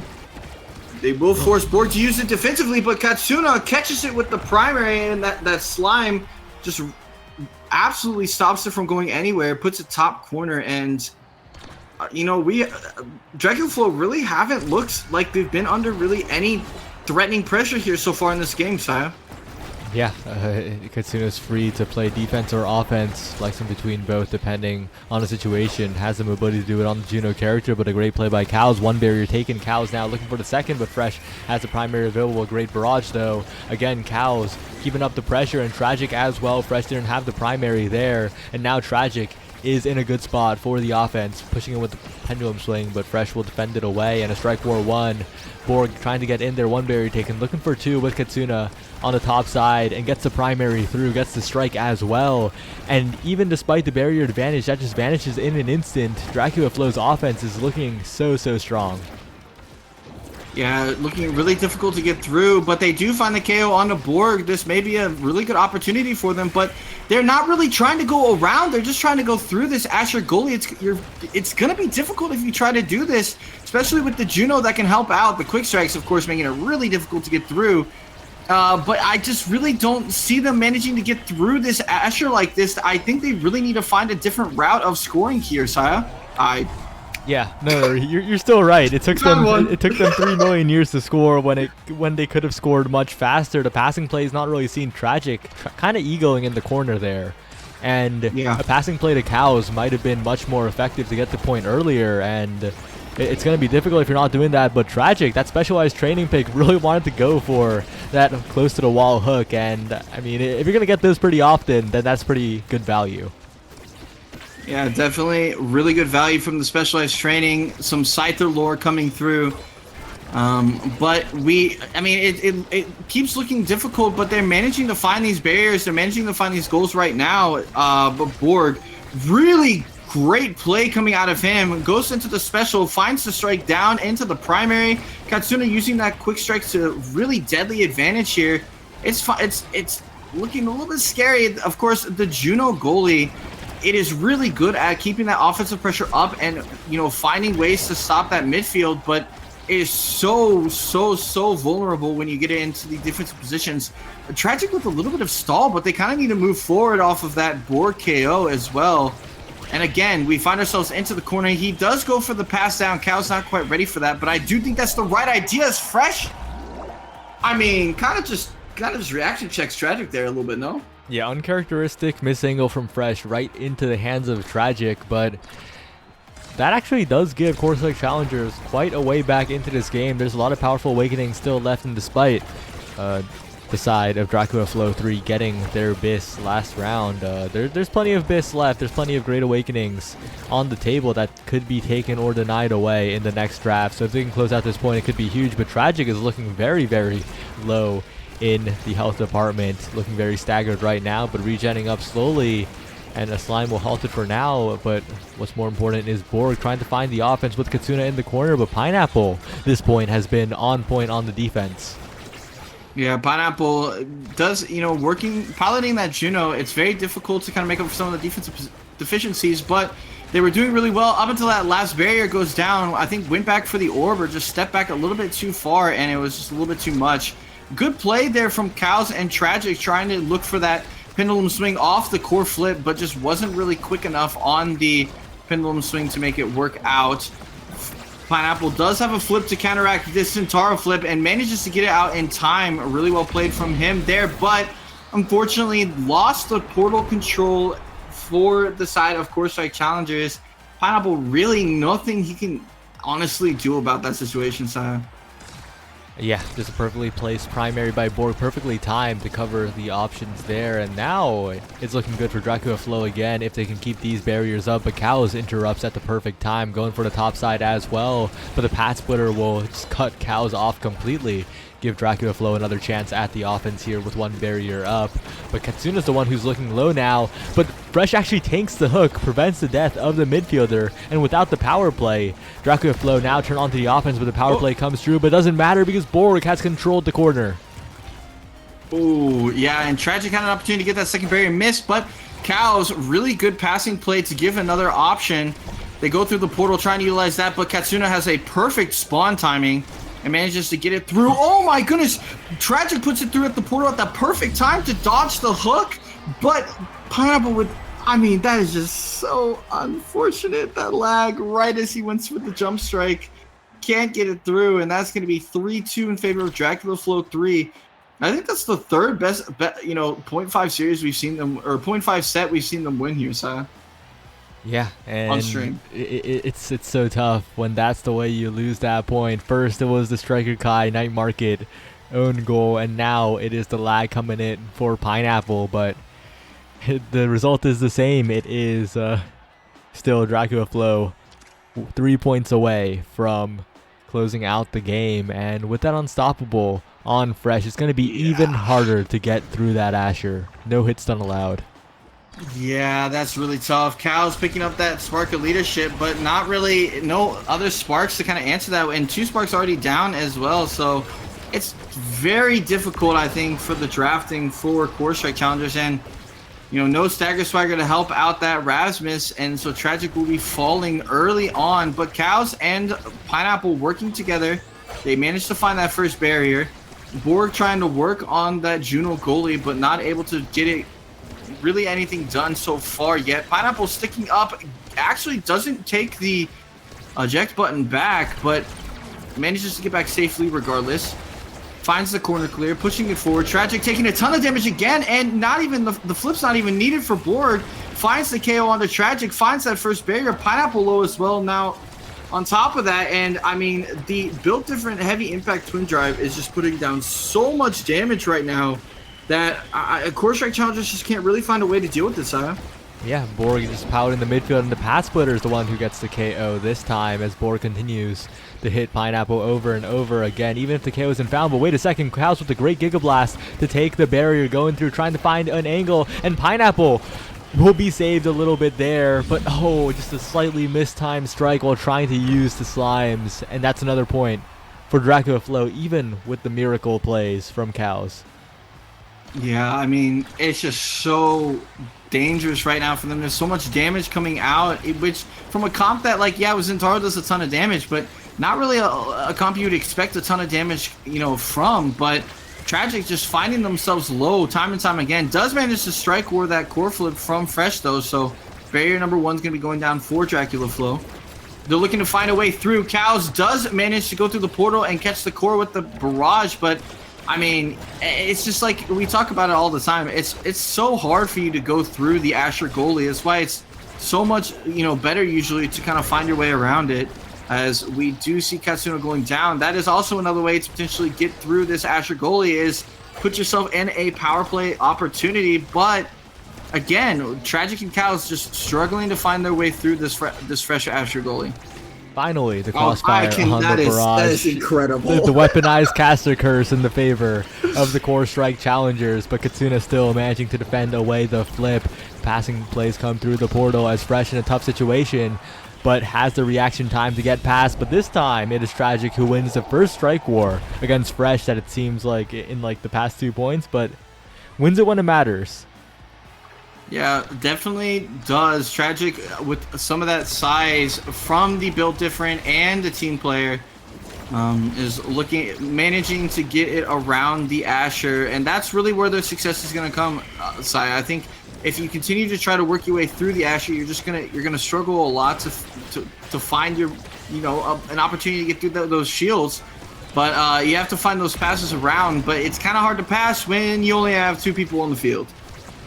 Striker advantage for Dracula Flow as Fresh keeps trying to push it forward, but Pineapple with a perfectly timed jump will keep that offense stalled for a bit, but it doesn't matter because Borg gets 1 barrier. But Cal's at a rapid pace, but a strike shot by Fresh will stop it. And the barrage goes wide. Katsuna with the dribbles over and over again in this spot, winning the strike wars with the quick strikes and preventing any offense from coming out. Yeah, I mean, again, like, they're just trying to go through this corner over and over again. I really would like to see them maybe rotate a little bit. And not only the Asher goalie, but it's hard to get through the Katsuna. But Borg is like, stop talking about them. Goes for the dash, strikes it right out of it as well. And that's 2-1. Borg is finding a ton of success on the Centauro and finding these scoring opportunities against the Juno goalie. 1 point remains now for Dracula Flow. All they need is 1 point to close out this game to advance to the next round of winners. But Cows might have something to say about it with the speed, keeping the core up, keeping the core in play with the Giga Blast as well. The possession kept so well by the Core Strike challengers right now, but their health bars are ticking low, and that is Cows gone already.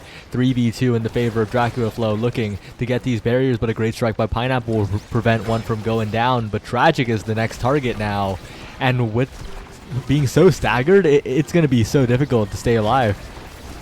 Yeah, it's really tough here for Tragic right now as Borg is hunting that KO, uses the special, trying to get more damage down, gets the passive. I mean, it's just like, I could say all the abilities that there are, but Zentaro's got 5 billion of them as he manages to take Tragic out with the help of Katsuna and the core flip. They find the first barrier as well.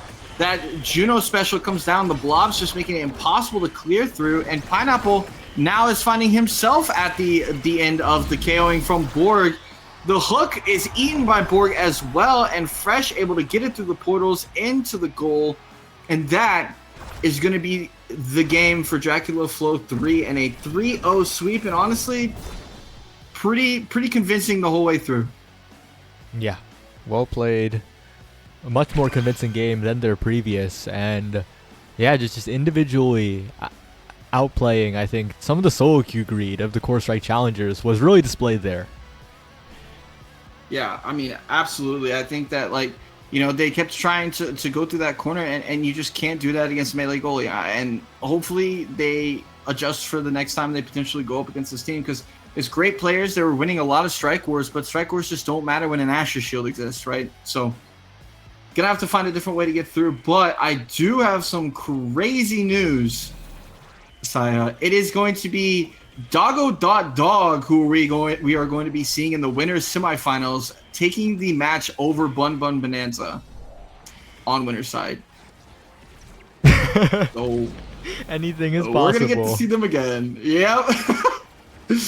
I mean, that is gonna be putting Bun Bun Bonanza and the loser's side, which is going to be kind of scary for anybody that's going to be working their way through there. And then Dracula Flow 3 is going to be looking at the winner of You Gotta Be Squid and Me versus Corpse Control.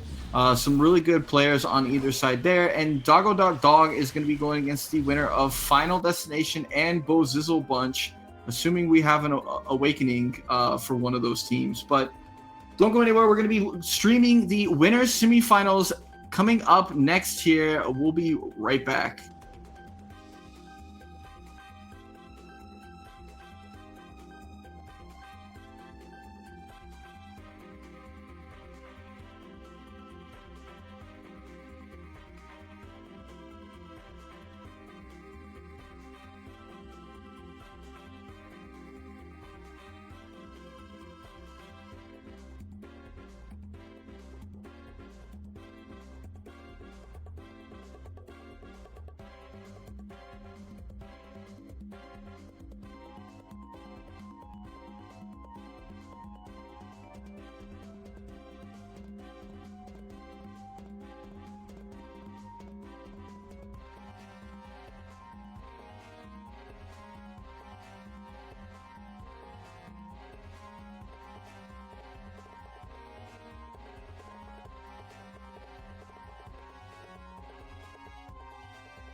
And we are back into the winners semifinals, and a team that probably not unfamiliar at this point, Dracula Flow 3 again. For the third time. And they're going to be going against, for the third time. We got to get to 3 somehow, right? And they're going to be going against You Gotta Be Squid and Me for Dracula Flow 3. Of course, it's fresh in the net. Borg on that forward position, but again, we have a sub. It looks like Joker and Katsuna are doing a little bit of a flip-flop. So it's going to be Joker coming in for this game.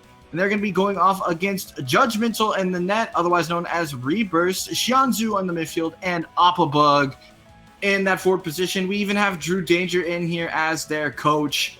So it's going to be a really close matchup. I think these are all 6 very, very, very good players. Of course, Xianzhu and Appabug have been doing some major work in the NASA playoffs. They are on the winner's side over there. Rebirth, or Judgmental in this case, is a very well-known player as well. And of course, Drew Danger being the coach, I mean, it's the best drafter in NA, no? Yeah, he will spark it up, even while not being on the field himself.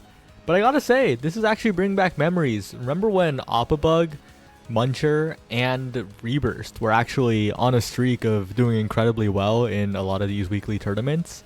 And ended up, like, the end of that arc was when the Bozo Bunch got 3rd place at Afrika, but until then, like, that looked like the next Shikara chatting roster. So the return of Judgmental here, along with Xianzhu, who is probably the closest parallel to Muncher in terms of a newer midfielder kind of skyrocketing. Yeah, definitely. A very different playstyle, but a very similar story, a little bit the same, similar come up as you mentioned. Xianzhu, of course, a controller midfield player who has been on the rise and known for being an absolute demon on the strike wars and just having really, really good knowledge of positioning within the game. So really interesting matchup here from both of these teams. It is still going to be a best of 1. I believe it's best of 1 throughout the entire tournament here. It is the Ahten City shtick. But we're going to be getting in here. It's going to be Atlas Lab as the map of choice. And as we get in here, Saya, what are our starting awakenings? Starting awakenings coming up, and they are Spark of Leadership and Rapid Fire. I mean, it is a Spark City. I think Drew might actually have an aneurysm if the Squid and Me side picks anything other than Spark of Leadership. Of course, Rapid Fire, though, definitely a really strong awakening that can potentially contest with Spark of Leadership. We do see the Luna ban that would be targeted against Judgmental on the side of Squid and Me. It is Dracula Flow's ban, but Squid and Me actually doesn't opt for any ban, which is a little bit surprising. Yeah, especially because Joker has stated in the past that he really likes picking Octavia in Spark games, right? It adds another layer of scaling that's allowed, but maybe not in the all-leadership game, but we'll lock it in anyway because, yeah, just another thing to deny away from the Octavia is such a headache. And with the signature Juliet, just comfort coming out from the 2 forwards of You Gotta Be Squid and Me, along with signature picks all across the board on Dracula Flow 3. That Luna ban's the only thing that's keeping us from a full comfort game. Yeah, Xianzhu loving the now. Appa probably one of the only real higher level Julie players that still is regularly maining that striker, not just using it as a secondary comfort pick. And of course, Joker known for the Octavia. Borg, we've seen the power of that Zentaro, but Appabug's going to start this game off very low HP. And very interestingly, we actually do end up seeing not a full leadership game. It's going to be Rapid Fire being taken by Judgmental on that Atlas, and Rapid Fire as well being taken by Joker and Borg, both forwards taking it for the side of Dracula. So only 3 Spark of Leaderships in the game right now. Yeah, of course, Rapid Fire, an incredibly powerful awakening, so not too surprised to see it picked so much, but Joker not going it is a little bit surprising for me, right? Of course, that Rapid Fire just strong in general, but adding that additional avenue to scale for the Octavia might have, I don't know, that's the more interesting thing, because the Octavia players talk a lot about sparks on the Octavia. Of course, they'll be more hotly contested in this leadership game, so that's probably the reason why. Yeah, maybe so. But we do end up seeing first goal going over to the side of Squid and Me despite a really shaky start. Appa manages to find that bottom corner off the pass from Xianzhu fresh. with that secondary spin, not quite enough to get it, and Joker didn't. I just don't think was really expecting to need to use that flip, so wasn't ready to use it or opted not to. Either way, goal number 1 for this match going to Squid and Me. And that is really unfortunate bounces coming out as well for Dracula Flow. They had a potential opportunity to take first barrier of the point. Don't get so. Joker uses a flip to get a barrier, but then loses a barrier on their own side. So not really a favorable usage as far as resources goes. Appa trying to look for that dash punch to get that second barrier, not able to find it. The flip does come out from Borg, so both flips down for Dracula Flow and both flips up for Squid and Me, and Appa makes immediate usage of that, gets the second barrier with a strike, and then finds the goal with the flip. 2-0 now, and Squid and Me coming out with an absolute hot streak, which is not something that Dracula Flow has really had to deal with yet so far. Saya, they've gone up 2-0 in both of their games that we've seen here on stream. With the KO on top of Bug, maybe they could start cooking a little bit with the flow state with Borg pushing up into Judgmental, but this Atlas pick has done quite well against the Zentaro, having those one-button answers to the Zentaro offense, especially with that rapid fire on the Astral Projection has been very, very good, but a missed strike shot, curse of strike shot, you see that at least once every tournament from a strike shot goalie. It just attacks. Yep, it is the tax you do end up paying when you pick that Awakening. But Shianzu and Appa working together to find those goals. And I mean, did Shianzu not just absolutely go crazy at that point, or what? What? I mean, the parallels write themselves. Shianzu, the newest rising midfielder, Monumentalist on the first draft. But it has to be the Monumentalist. You just give up Spark for this. You don't care. Yeah, you don't. I don't think you care at all. I think you absolutely go Monumentalist, especially because there are actually there is a Spark on Fresh here, so he probably will be taking this. It doesn't opt for the Spark. Instead, going to be giving up to the Bug Juliet is where I assume it goes. No, it's going to go to the Atlas. I mean, the only person who does not have Spark of leadership took the Spark. I mean, what? Okay, you know what? And I can't begin to know the ways of the evil drafting strategy, to be honest with you. So I can't compete here. I don't know. Well, it sort of makes sense for easier denies, but I can't shake the feeling that Fresh should have taken it. Of course, like prime time is insane, but you have the leadership, and that was single Spark, right? Single Spark on first draft. I feel like that would have been the long-term scaling they needed.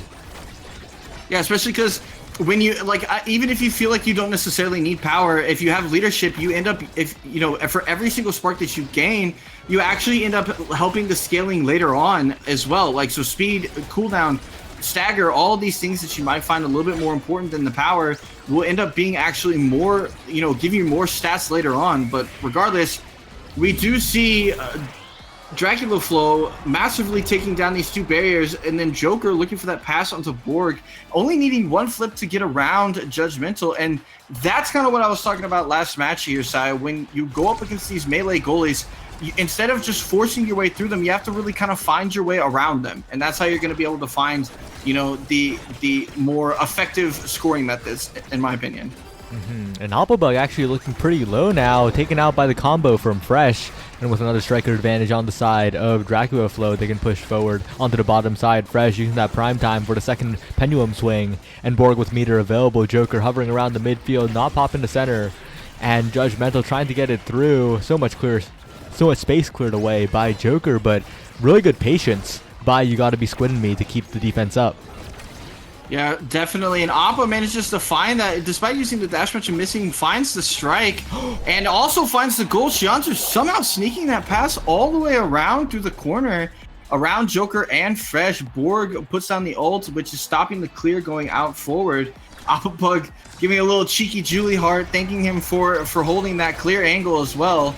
But it's going to be goal number 1 going down for Squid and Me in a situation that kind of looked a little dire for them at first. Yeah, Alphabug now going for a KO, but not quite being able to take Joker off the map, but interrupting the flow state a little bit by forcing Joker back. And Alphabug's patience has been ridiculous. Shianzu with the crossfire as well, and with the flip available, punches it right through the special of Joker. I mean, Ababug making this pick look a little bit strong. It's not, but he's looking to making it look a little strong. Nice edge, not really kind of coming out to play at any point here, but is, you know, doing a really good job of, even when not having those abilities up, finding those strike angles. Xianzhu gets the KO. I mean, and this is kind of one of the strengths of that Monumentalist on the Now. You just have so much, you know, power and damage that can come out from these abilities, as we do see Squidemy trying to work the Joker secondary away. That stacking Octavia buff can be really difficult to deal with if you do not find a way to get it around. That was a very scary flip coming out from Fresh as well, but Xianzhu with a fantastic pass over to Appabug. And Appa, of course, has been hitting so many strikes in this game so far and not really missing these opportunities that he has been given by Xianzhu, as they find their way into a barrier advantage here, trying to find a clear up. Is going to be a fantastic flip from Judgmental, who does not need the Appabug dash punch, and Squidemy, despite kind of looking like they were on the back foot most of this set, come away with a pretty convincing 3-1 win. And now the scaling comes into play even more. That fight or flight looking very juicy for the midfielder that is Xianzhu. But so many good awakenings here that I think a lot of them will end up trickling down to the side of Dracula Flow. The explosive entrance, the 1-2 punch, stagger swagger, all available here. And explosive entrance drops down to Borg. Yeah, and with that Knife's Edge pick, wouldn't be surprised by a 1-2 punch here, and it is going to be the pick. Looks like they're just kind of ignoring the spark of leadership here, kind of just, you know, taking their Abyss Awakenings instead, which would be really interesting. I don't really feel like Appa has been getting that, you know, nice edge value. That's really been finding KOs, but is doing their best now, and Appa does find that dash into the ultimate, canceling the dash forward. Really good combo there from him, and Xianzhu doing his best to sort of maintain pressure here as well. Judgmental does find a clear up to get it out, so we'll be going back into the corner, and that secondary with the Monumentalist, I mean, it's just so frustrating to deal with when you're going against this Now. The Monumentalist just makes it so huge that the coverage of that secondary, and you see Oppo and Xianzhu, great chemistry with that secondary pop from the Now into the punch from the Julie, and a 1-0, a quick 1-0 from Squidemy, and they're looking to run away with this game here, Saya. Yeah, and a really good sign for this team, as once again, you know, these are 2 out of 3 of the current NASA finalists in Chikara chatting, and they're looking confident for Sunday, as well as putting so much damage on, forcing the flips out and managing to defend the flip as well. Joker has a flip now, but this stagger bar is going to be very, very dangerously low soon, as Borg with the back pass trying to buy some time, buy some space, but Joker is getting so low, but the barrier's taking the primaries not in time. Even with the striker advantage, this is a huge opportunity for Dracula Flow. Oh, but yeah, Xianzhu! Xianzhu does find that second barrier off of the Octavia KO, where he ran into the middle actually, and ended up losing his life off the edge here. But it's going to be open barrier versus open barriers right now. Judgmental has that flip, looking to get a little bit of aggressive with it. We saw them end the last set with a similar type play. Appa had an opportunity there to get that away and missed the strike off on that middle portion, or the bottom portion. Excuse me. Appa not able to get the goal. Borg getting saved by Judgmental. Judgmental does end up using that flip away. Appa didn't really hit the dribble that I think he wanted. And then it's going to be the Xianzhu secondary. Has been so effective on the offensive side of the field, and it's also effective on the defensive side of the field, just maybe for the wrong team. Tough to see, but I think if you're Squidemy, you're still feeling pretty good at the pace of this game. They're pretty much in control here, but not if Borg has something to say about it. Pushing up with the flip available, won't use it on this barrier take though. And that means Appa gets one more chance. Joker though staying alive, a little too far away from the wall for that KO attempt to work, but Xianzhu's pushing up with the triangles, with the primaries, and Borg with the flip available doesn't even want to use it, as Joker tries to slip it down to the bottom side, but Xianzhu helps out on the defense. And this time Borg will win the strike war, doesn't need the flip, saves it for the next round.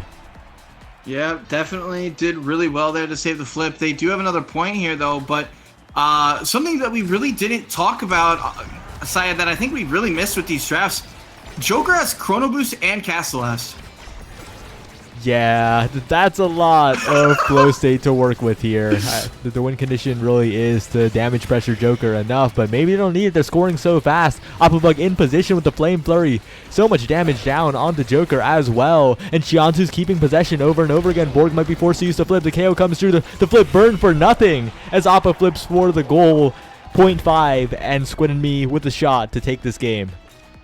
Yeah, they are potentially trying to end the game right here before any more scaling can come out. They have a ton of damage to put down on the Joker, which may be why they didn't end up going Sparks in the first place.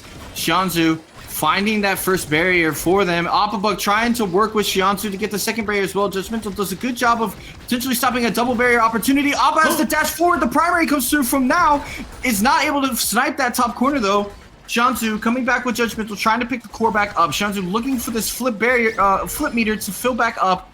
Appa can't hit the punch. Judgmental sitting here with the flip from themselves. Shianzu gets the flip down. Flame Flurry comes down, keeps Fresh away, and puts the core in the bottom corner. That's going to be 3-2 for set number 3 and a 3-0 sweep for You Gotta Be Squid and Me. And they'll be moving on to the winners finals in a very, very, very convincing winners semifinal matchup. That was just a crazy sequence of plays in these last 2 points. Fresh was defending so well, but Squid and Me, the entire team was just one step ahead at every moment, especially at the very end. The hook was good to stop the flip, but Appabug had all the coverage. Squid and Me looking incredibly strong and in winners finals.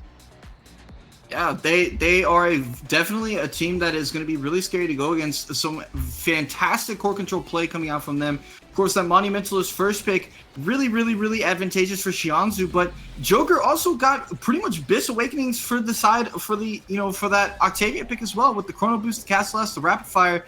Didn't get the Fight or Flight, which I think he probably would have preferred, but kind of hard to complain about the Awakenings that came on either side. Explosive Entrance came out for Borg as well. Like, it was pretty good across the board for both teams.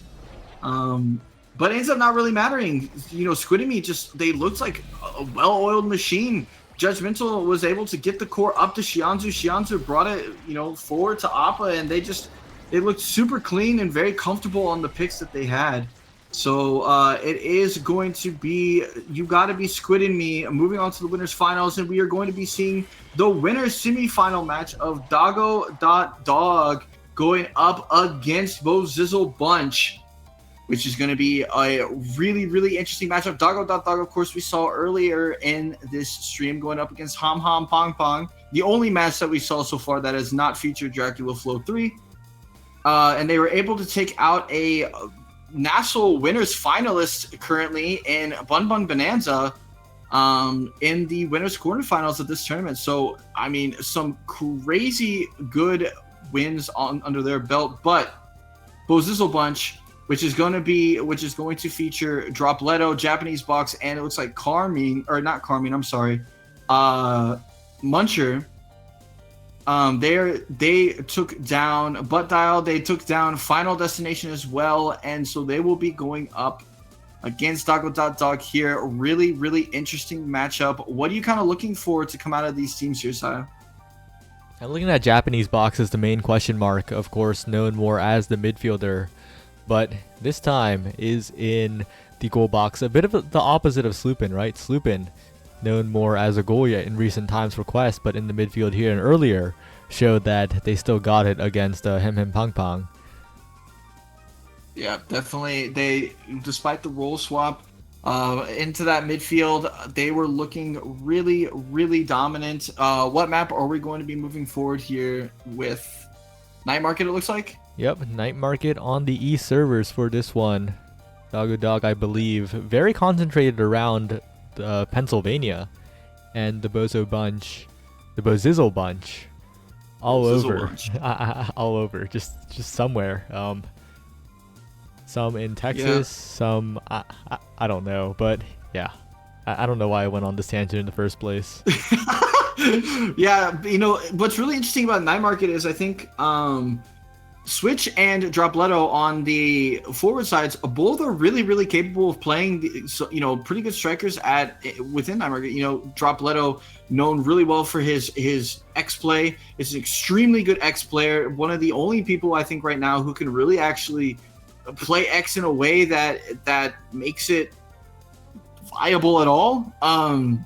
Switch, of course, very capable on the Juliet, can play some X themselves, really good on a lot of different options. We saw was also really good on that Rasmus pick. And then Sloopin and Muncher, both midfielders who are very capable of playing some really good midfield options. Muncher, great on the Octavia, great on the Era, really capable, I believe a capable now player as well. Up against Sloopin, who, looked incredible on that Juno when they played earlier. So I'm really interested to see what the bans are for these two teams. I mean, if you're Doggo.Dog, do you look to ban that X, or do you look more maybe at the Era options? Speak of the devil. It is quick strikes and, once again, spark of leadership. And that's going to change a lot of things in this game as we head on to Night Market. And before we get a little further, I gotta make a correction. I've been corrected by former Doggo.Dog legend Boykish that Doggo.Dog is New York, New Jersey. I don't know why I said Pennsylvania. I should just said Tri-State. That was like the better. Yo, the gentleman to a remake. No leadership today. Oh, okay. That's really interesting. So we just saw a spark of leadership start, right? But I'm really curious as to why they remade it, because I actually think Quick Strikes is one of those awakenings, just like Rapid Fire, that can actually be really competitive with Spark of Leadership, especially on a low or like a non-open map like Night Market. No, like I feel like Quick Strikes is really good. Yeah, and as Fudgy's pointing out, what if it was a remake for Quick Strikes? That is also a very similarly game warping awakening, but as we head onto the field for real this time, it is Spark of Strength and Siege Machine. But speaking of Spark of Strength, I believe there's been talks about how any Spark start is similarly, if not even sometimes more, a game warping than a Spark of Leadership start, because then that Spark of Leadership in the draft becomes even more devastating. Yeah, definitely. And I think that not having that quick strike start, though, is going to make it a lot more, I think, feasible in the early game. So the Siege Machine, though, on that now can be extremely difficult to deal with. We see the Amy coming out as well. Siege Machine is really solid on that. On Dubu, Siege Machine can be really difficult to deal with as well. And now, again, you see Amy now, and then now Dubu on both sides. Siege Machine probably end up the pick for them, while Spark of Strength for both of these brawlers can be extremely dangerous. And I did mention that Dropletto X. I'm really curious to see how he manages to pull this one out. Yeah, he is known for picking it in tough spots, but not surprised at all to see the Spark of Strength actually on Eyes now instead of that Siege Machine. Out of the Creation Awakenings, Siege Machine is the weakest, although it is still pretty solid on now. But as I say that, it is Doggo.Dog in full control until a KO comes through, Sloopin vanishes. Yep. Yeah, definitely a little bit unfortunate for Doggo.Dog, who looked like they had a really dominant start there. But they do manage to pull back control a little bit here. They're moving up, Sloopin trying to work here with Switch to find some openings. Switch, though, going really low. Got to be really careful here as the flip comes out from I. Flip from Japanese box as well, and Sloopin just backs up and covers it with the Strike War. And what a fantastic first gold coming out from Sloopin to start this game. 2 flips already gone for Bo Zizzle Bunch, and so a pretty, I mean, actually not that significant of a evade advantage here for Doggo.Dog, but they do get that first barrier right off the rip. And now Big Geeb trying to work against the Dropletto flip, but Sloopin again strike warring that the core flip. He's just been on those already to start this game. Yeah, but Dropletto gets ahead of Big Geep, and that's a barrier going down. Big opportunity for Bozizzle Bunch if they can slip the core through. But again, Big Geep reminding us of why this Dubu pick, especially with that slight additional range and duration from Siege Machine, is what was once the mainstay on this night market map, being able to block away a lane with Tofu Fortress, and it's making the offense so much more difficult for Bozizzle Bunch. They have to have so many more tries, because even if they get one barrier, the Tofu Fortress comes out, the offense halts, and that's another opportunity for the side of Doggo.Dog. Yeah, definitely really tough on the offensive side for them, but also looks like pretty tough on the offensive side for Doggo.Dog as well. They're trying to work their way through here, but just can't figure it out. And what a crazy angle coming out from Muncher. Hits it off that top corner. Big Geep, not really expecting that, thought it was going to be a direct shot towards the upper corner, and so he rolls at it and misses, goes right underneath, and that is a tied up set here for set number 1. Bozizzle Bunch finds their way back and then finds a double barrier immediately following. Dropletto trying to work his way in, has to flip here, but there's 3 flips on the side of Doggo.Dog, so it's gonna be really difficult to get through, but opts to use that flip for the core striker advantage with the open net. I think that might be the right decision. Big Geep forced to use the flip himself, but not able to get it out with the any ult covering that top side. Siege Machine doing a ton of work there, and Dropletto finds goal number 2 here. But Switch does have that core flip here, so it is going to be a really scary situation if Doggo.Dog manages to find their way into a 1 barrier situation. Yeah, that's 1 barrier going down. The glitch pop not quite enough. The flip used in front, but blocked away by I. And once again, Sloopin on the backside trying to send the core forward as Big Geep pushes up to midfield. Big Geep has been pushing up quite well, been flying on this Dubu, and that's 2 barriers down. Big Geep playing as the midfielder, but doesn't quite have the magnetized souls. So, not the magnetized souls, the momentum boots. The M boots are a bit confusing, but without the momentum boots, that lack of additional speed might come back to bite them, but maybe not, as Switch just slips it into the top side. No coverage there from Bozizzle Bunch. Yeah, puts the core, floats it over into the top side. Japanese box, I don't know if they weren't expecting the strike or what kind of went on with the thought process there, but kind of gave a pretty significant opening on that bottom side. I mean, it just put it through, and I think my computer froze, so I can't see the match. Oh no. Well, Switch on the bottom side dribbling, looking as Sloopin as well, trying to send the core forward. Big Geep with a Tofu Fortress keeping offense up for Doggo.Dog, and Dropletto trying to push through, but this Dubu is holding at the midfield, treating it like the goal even, and with the strike shot is repositioning so well, but Dropletto has flip available, pushing forward, but doesn't choose to use it yet. Might want to look for a KO onto Sloopin, and a good flip from Big Geep to get it out to Patience on the strike afterwards as well. Yeah, they're doing a really good job so far of keeping it in this 1 barrier versus 1 barrier situation, but it is very scary here for both sides as they are online. There's Pokemon from Muncher. Japanese Fox close to his own foot here. Muncher just found a way to put that foot to the top side. Siege Machine kind of working against Sloopin here on trying to get through that Dubu ult. And then Switch manages to find that second barrier, but is also finding himself staggered. So now trying to get him back up and healed as quickly as possible, but not really able to do a whole lot. The strike war on the ult comes in as well, and right now is open net versus open net. Really difficult situation for both goalies because the core is absolutely flying. But right now we're getting into a little bit of a lull. I say that Japanese box just not able to get it up there from the strike. And that's going to be Doggo.Dog taking away the first set here. And it's, I mean, Manu's really dangerous here, right? Oh, it's Manu. Oh my. That's 2 games in a row, right? Manu on first draft 2 times to the now. Yeah.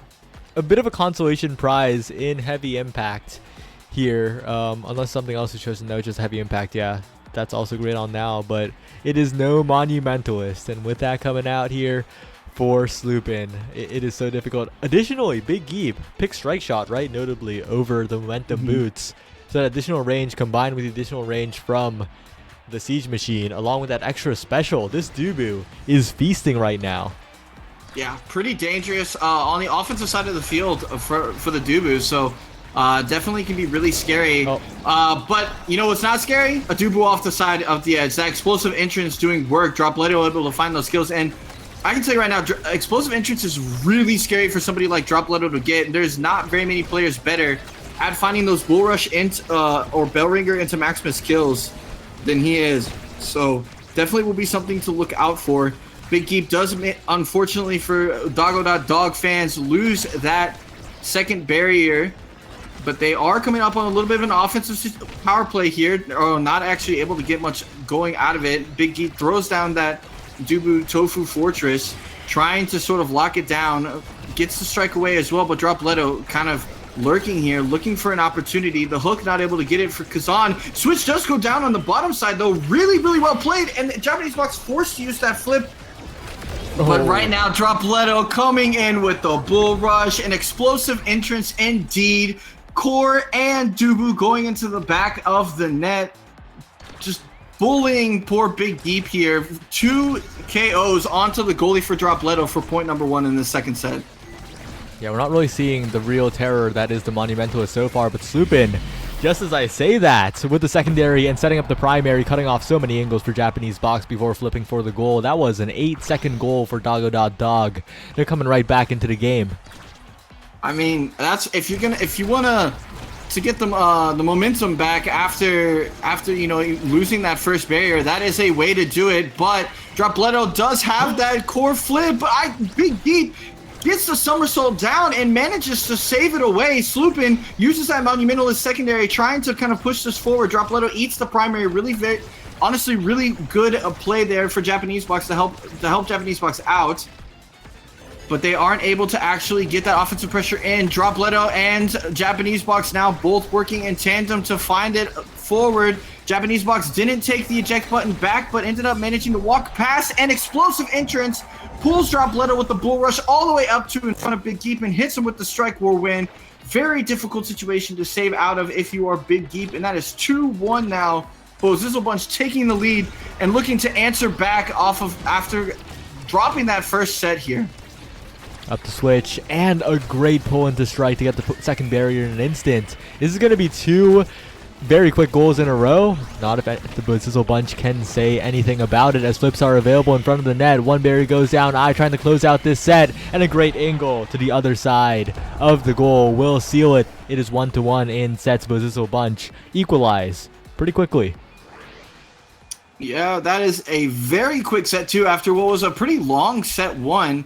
And we see some really interesting options. 1-2 punch, of course, very dangerous on that X with the explosive entrance as well. I know Fight or Flight is definitely something that is enjoyed a lot by Dropletto, but he instead opts for the Spark to go with that Spark of Strength start. That makes a lot of sense. Does go for the Focus instead of the Resilience, though, which I think is a really interesting pick.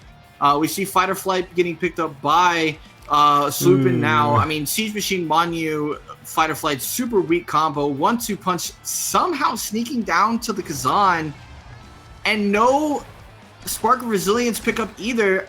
Really interesting draft coming out across the board here, I think. All things considered, I really like the draft for Doggo.Dog. Of course, they're dying now. There's a lot of damage on here for Bozizzle Bunch, but if they could weather the storm, they picked up really good awakenings that last draft, especially Sloopin with the Fighter Flight, and Big Geep having the longest Tofu Fortress of all time, only aerials left. So, like, this is surprisingly a really good spot here for Doggo.Dog. Yeah, I mean, a great strike shot there to save it. Big Geep managing to keep both barriers up, but eventually does end up losing that first one. That Tofu Fortress comes down, not in a very favorable position, but they managed to get it out with the log and the secondary from the now. Dropletto looking to find a way into the second barrier. Really good somersault from Big Geep. Looks for the flip as well, gets it through. Switch kind of floats it up to the front. Muncher takes care of that, but this is really dangerous if you're the Bozizzle Bunch here, as Switch is trying to find a way through. Think maybe needing to use Sloopin a little bit over for those passes. The primary from now does manage to find the second barrier for the Bozizzle Bunch. Sloopin trying to get through, but the Tofu Fortress forces it through, and that's going to be sitting there for a very long time. It's going to be very difficult to get through. That Switch does get the hook down and goes with the umbrella pop into the strike. It had the primary there for good measure. And that's going to be Doggo.Dog taking a very, very solid 1-0 start here. And watch Big Geep. This strike shot goes the entire map. This projectile range is ridiculous, but Dropleto's even more ridiculous. Another KO found, and importantly, Sloopin had full meter there, so that's a flip gone for the side of Doggo.Dog. That's an important resource disappearing. That's the barriers disappearing as well. As Switch needs to be the hero, needs to find something, but it's almost staggered. The now healing is just in time from Sloopin, and they do get both barriers, but Big Geep strike shot is just strike ward by Dropleto. A great play by the brawler of the Bazizzle bunch. Yeah, Dropleto finding that KO down onto Sloopin, who had the flip, which is really unfortunate for Doggo.Dog, and then finds the goal as well. A strike shot being used for Big Geep leaves Dubu with not really any options for those corner saves. But Doggo.Dog, they're looking really threatening already to start. They win the kickoff, they move forward, they get the first barrier, 2 flips down, but there's no defensive options here for flips if you are the Bazizzle bunch, and that comes to haunt them as they do lose their second barrier.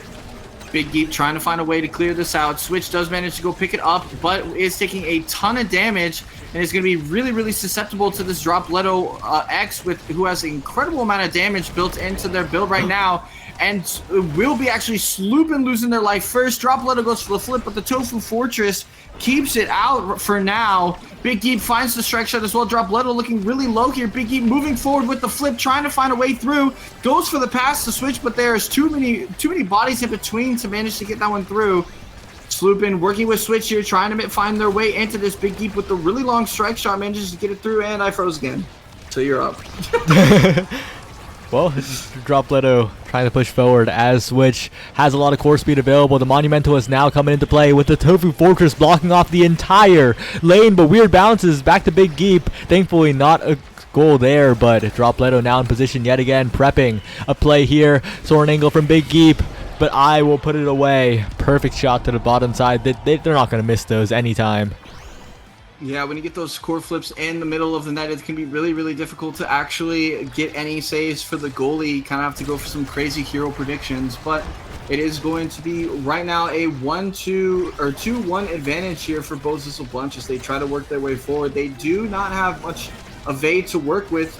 Japanese box and Munch are looking pretty low on the evade bar, but they do have enough to manage to get out of a few sketchy situations. A great flip from Sloopin, passes it up to Switch, and that's going to be the second barrier down, and it's going to be going with the log around Japanese box, finds its way into the corner, and this is an extremely dangerous 0.5 if you are on the side of Bazizzle bunch.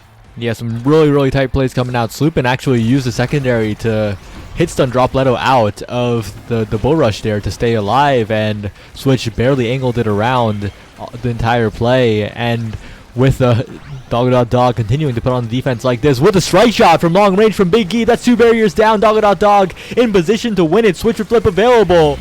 Doggo.Dog, the strike shot from Big Geep coming into play, huge there.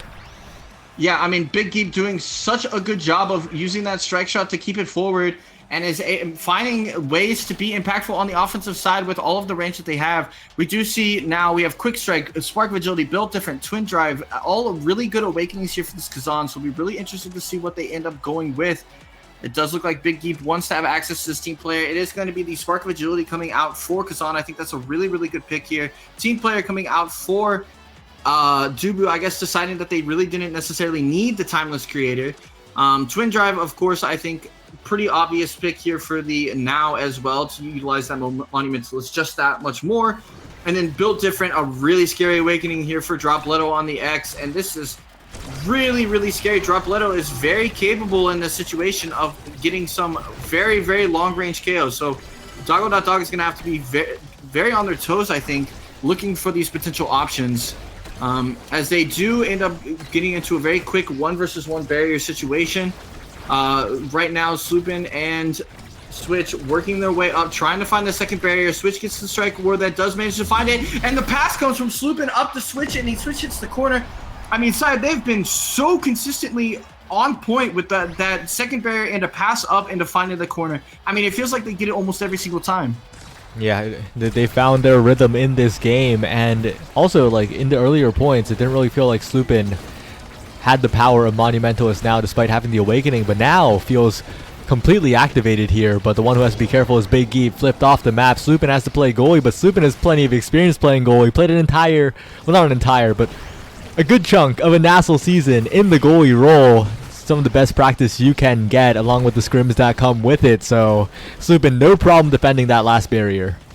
Yeah, it just looked super comfortable, but immediately when Big Geep comes up, they end up losing the second barrier. Unfortunately for Dog, the flip coming through, Big Geep loses their life again. Just can't seem to figure out a way to stay alive with the massive amount of power coming out from this Dropletto X, and Dropletto goes for the strike into X Maximus, puts it away. Sloopin not able to hold it off this time. That's going to be 1-1 now. Bozizzle Bunch find their way back into this through the... Honestly, just the deaths of the Dubu. That's pretty much their main way back into this right now. One barrier taken really quick for Bozizzle Bunch. Sloopin and Switch need to find a connection here, but Dropletto is the one who is interrupting in the midfield over and over, and that drone's disarmed.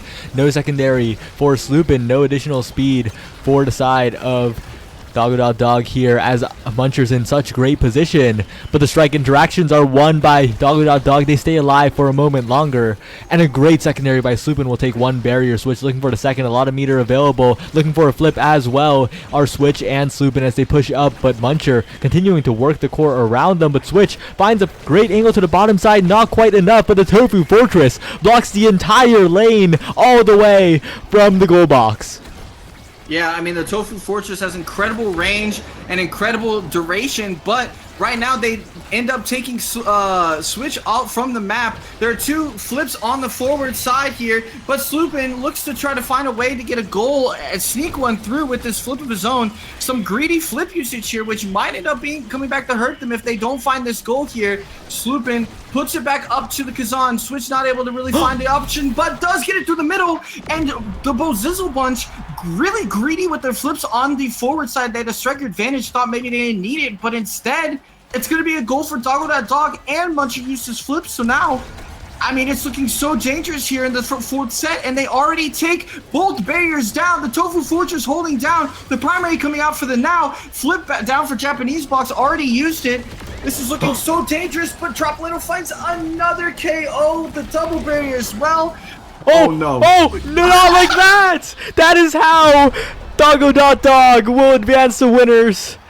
Oh no, they're in the winners finals now. That's how it ends. That is unreal. We have another upset coming on for the winners semifinals. Dog finds their victory over the Bozizzle Bunch, and they're going to be meeting up with You Gotta Be Squid and Me in the winners finals. And Bozizzle Bunch going down to face the winner of Hom Pong Pong, Corpse Control, or Magical Meeps on that loser's side.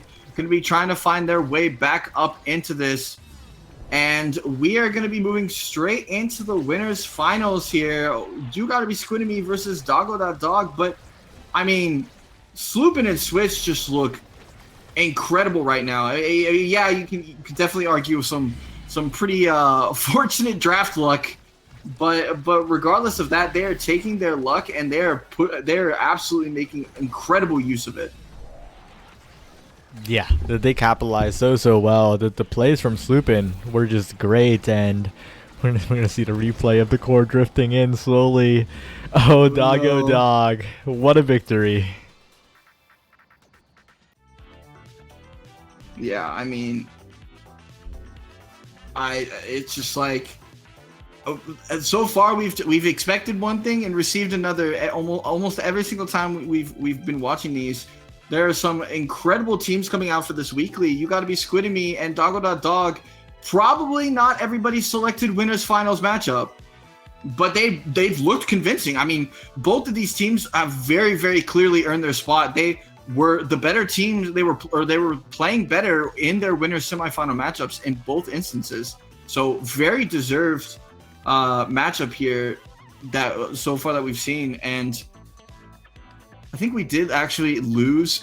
We lost Dog.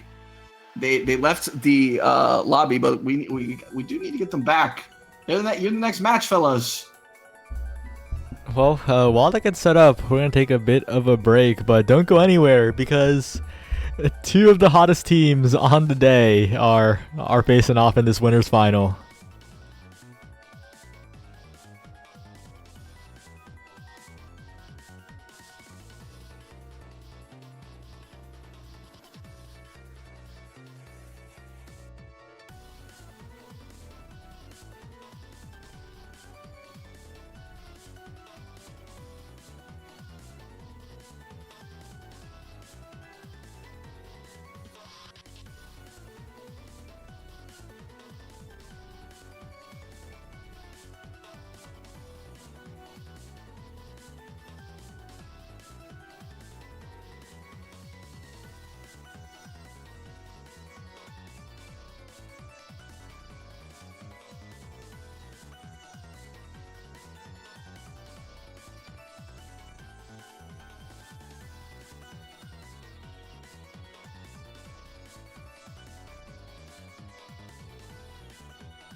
And we are back.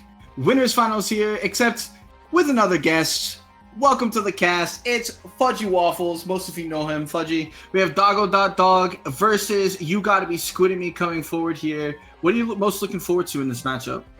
Yeah, I'm excited. Doggo.Dog just scored me a ton of channel points. And I'm hoping they can get me some more coming into this next one on Night Market, where we have this team that we saw last week, or on Tuesday even, got second place in Team Player Tuesday. You Gotta Be Squidding Me, Appa Bug, Xianzhu, Judgmental. Took out a pretty solid team of Nassel players earlier. We'll see if, though, that Doggo.Dog know the hidden secret technique of banning Julie against Appa Bug. Hey, That'll bring a victory. I haven't seen it yet. It's pretty secret.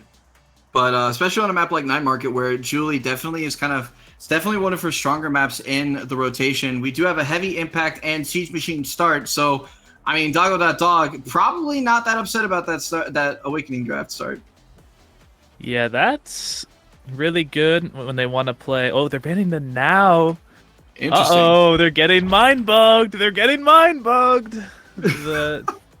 I guess they're probably down to do a Julie mirror. Maybe we see Zentaro.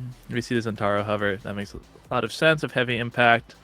A lot of damage should come out, but when you have Big Geek going strike shot Dubu, you don't really have like that much damage with Juno and Zentaro. But I mean, Juno Zentaro is such a strong comp. Anyway, it doesn't really matter what you go back there. But when we see the Luna, kind of the Reburst, or Judgmental now is the new tag, formerly known as Reburst, just known for that Luna pick. We see Xianzhu forced onto Estelle from now, but I've even seen Xianzhu just pick Estelle instead of now. I'm pretty sure now would have been picked here if it wasn't banned, but still, like, the Estelle is really good too. So I just don't feel like you get as much value banning the now. It means that Xianzhu can't like 1v9 take over the game, but if that's something you're worried about, then that might mean Xianzhu's too good anyway. So Yeah. that's what I'm going to be looking out for. Definitely true. Really good awakenings on both of these sides here. So it's going to be Big Geep on the Atlas. They're looking to potentially move this forward, but both barriers already down. You got to be Squidemy finding that very quick offensive start. Appabug gets the KO down as well with the dash punch. Xianzu and Appa work together to get the goalie Atlas out of the back of the net, and the core goes in. A very, very quick goal number 1 here for You Gotta Be Squidemy. Yeah, we see a funny, we see Judgmental taking the heavy impact because neither of the Awakenings are very good on Luna, but Judgmental is probably going to be picking that Luna if it's up pretty much no matter what. So the heavy impact, which only really affects the ult, which is an impact, and it is also able to hit 2 or more targets to get that cooldown down, but it's not the best thing you can have on the character. But we see the power from that last point of both Estelle and Julie can put so much pressure and hit stun on the goalie. It just gets really scary. And honestly, Atlas instead of Dubu is a pretty good pick here to kind of counter that kind of comp, because you can just avoid being hit stunned with creations. But sometimes it just doesn't matter. But yeah, a hold, like so much was held there, but it just doesn't matter because almost KO'd has to elusive from Judgmental. But now Xianzu put flip in 1 barrier. This power play is super important if Doggo.Dog wants to stay in this. Oh, but it's too late. Yeah, Xianzu, not the first time he's done this today in this tournament. Even when down a striker, Appa just watches from the sidelines as Xianzu puts on a clinic, finds that upper core flip goal into the top corner, and You Gotta Be Squidemy finding themselves with the 2-0 victory. We've seen the strength of this Estelle already coming out. I don't think now maybe was the best of bans, and we already have a 2-barrier down lead and the 3-goal lead. Set 1 going in favor of You Gotta Be Squidemy, and right now Judgmental doing a really good job, but Appabug and Xianzu are just holding it down, and a quick 3-0 here for this first set. Yeah, the damage from heavy impact Estelle and Juliet is something that you feel like you don't really think about it as much. Also, I just noticed Big Geep took heavy impact, which I think is super interesting. I don't that might be correct, but instead of Siege Machine, which I feel like it should be pretty good on Atlas, but what do I know? Stagger Swagger on Xianzu is going to be a bit of a problem. Just 12% speed, and the Zentaro won't really be able to just kind of sit on Xianzu as easily to get like free KOs. Other than that, like you see the beginning of some sparks, and put the missile prop on Judgmental. Really watch out for these long-range primaries, because they are so hard to see from across the map. And Judgmental's very, very good at hitting them in just the right spot where it'll hit either someone or the core. And those are going to be coming out constantly. They're pretty much off cooldown to deal damage. And like look at Switch, just got hit by 3 of them, and then gold. Yeah, that really tough there for Switch. Not just kind of was getting peppered with abilities, found themselves really low. They did end up getting the recovery drone here. Interestingly, Appabug actually opted to not go for that build different. That was an option. Went for the Spark of Strength instead. A lot of Julies I think would have gone for the build different, but you know, the old Chikara chatting staple, as it may be known, going for those sparks. And right now we have a 1 barrier advantage for You Gotta Be Squidemy. They're trying to work their way up. There is a flip already on the Judgmental, almost no evade on the Doggo.Dog side. Recovery drone popped as well. Judgmental working their way forward, finds the flip off of the bottom wall, and Appabug with the punch to keep Big Geep away just in case. And right now You Gotta Be Squidemy, I mean, they are just kind of running away from this with this. Has there been a single open net yet for Doggo.Dog? We have not. Really haven't seen anything.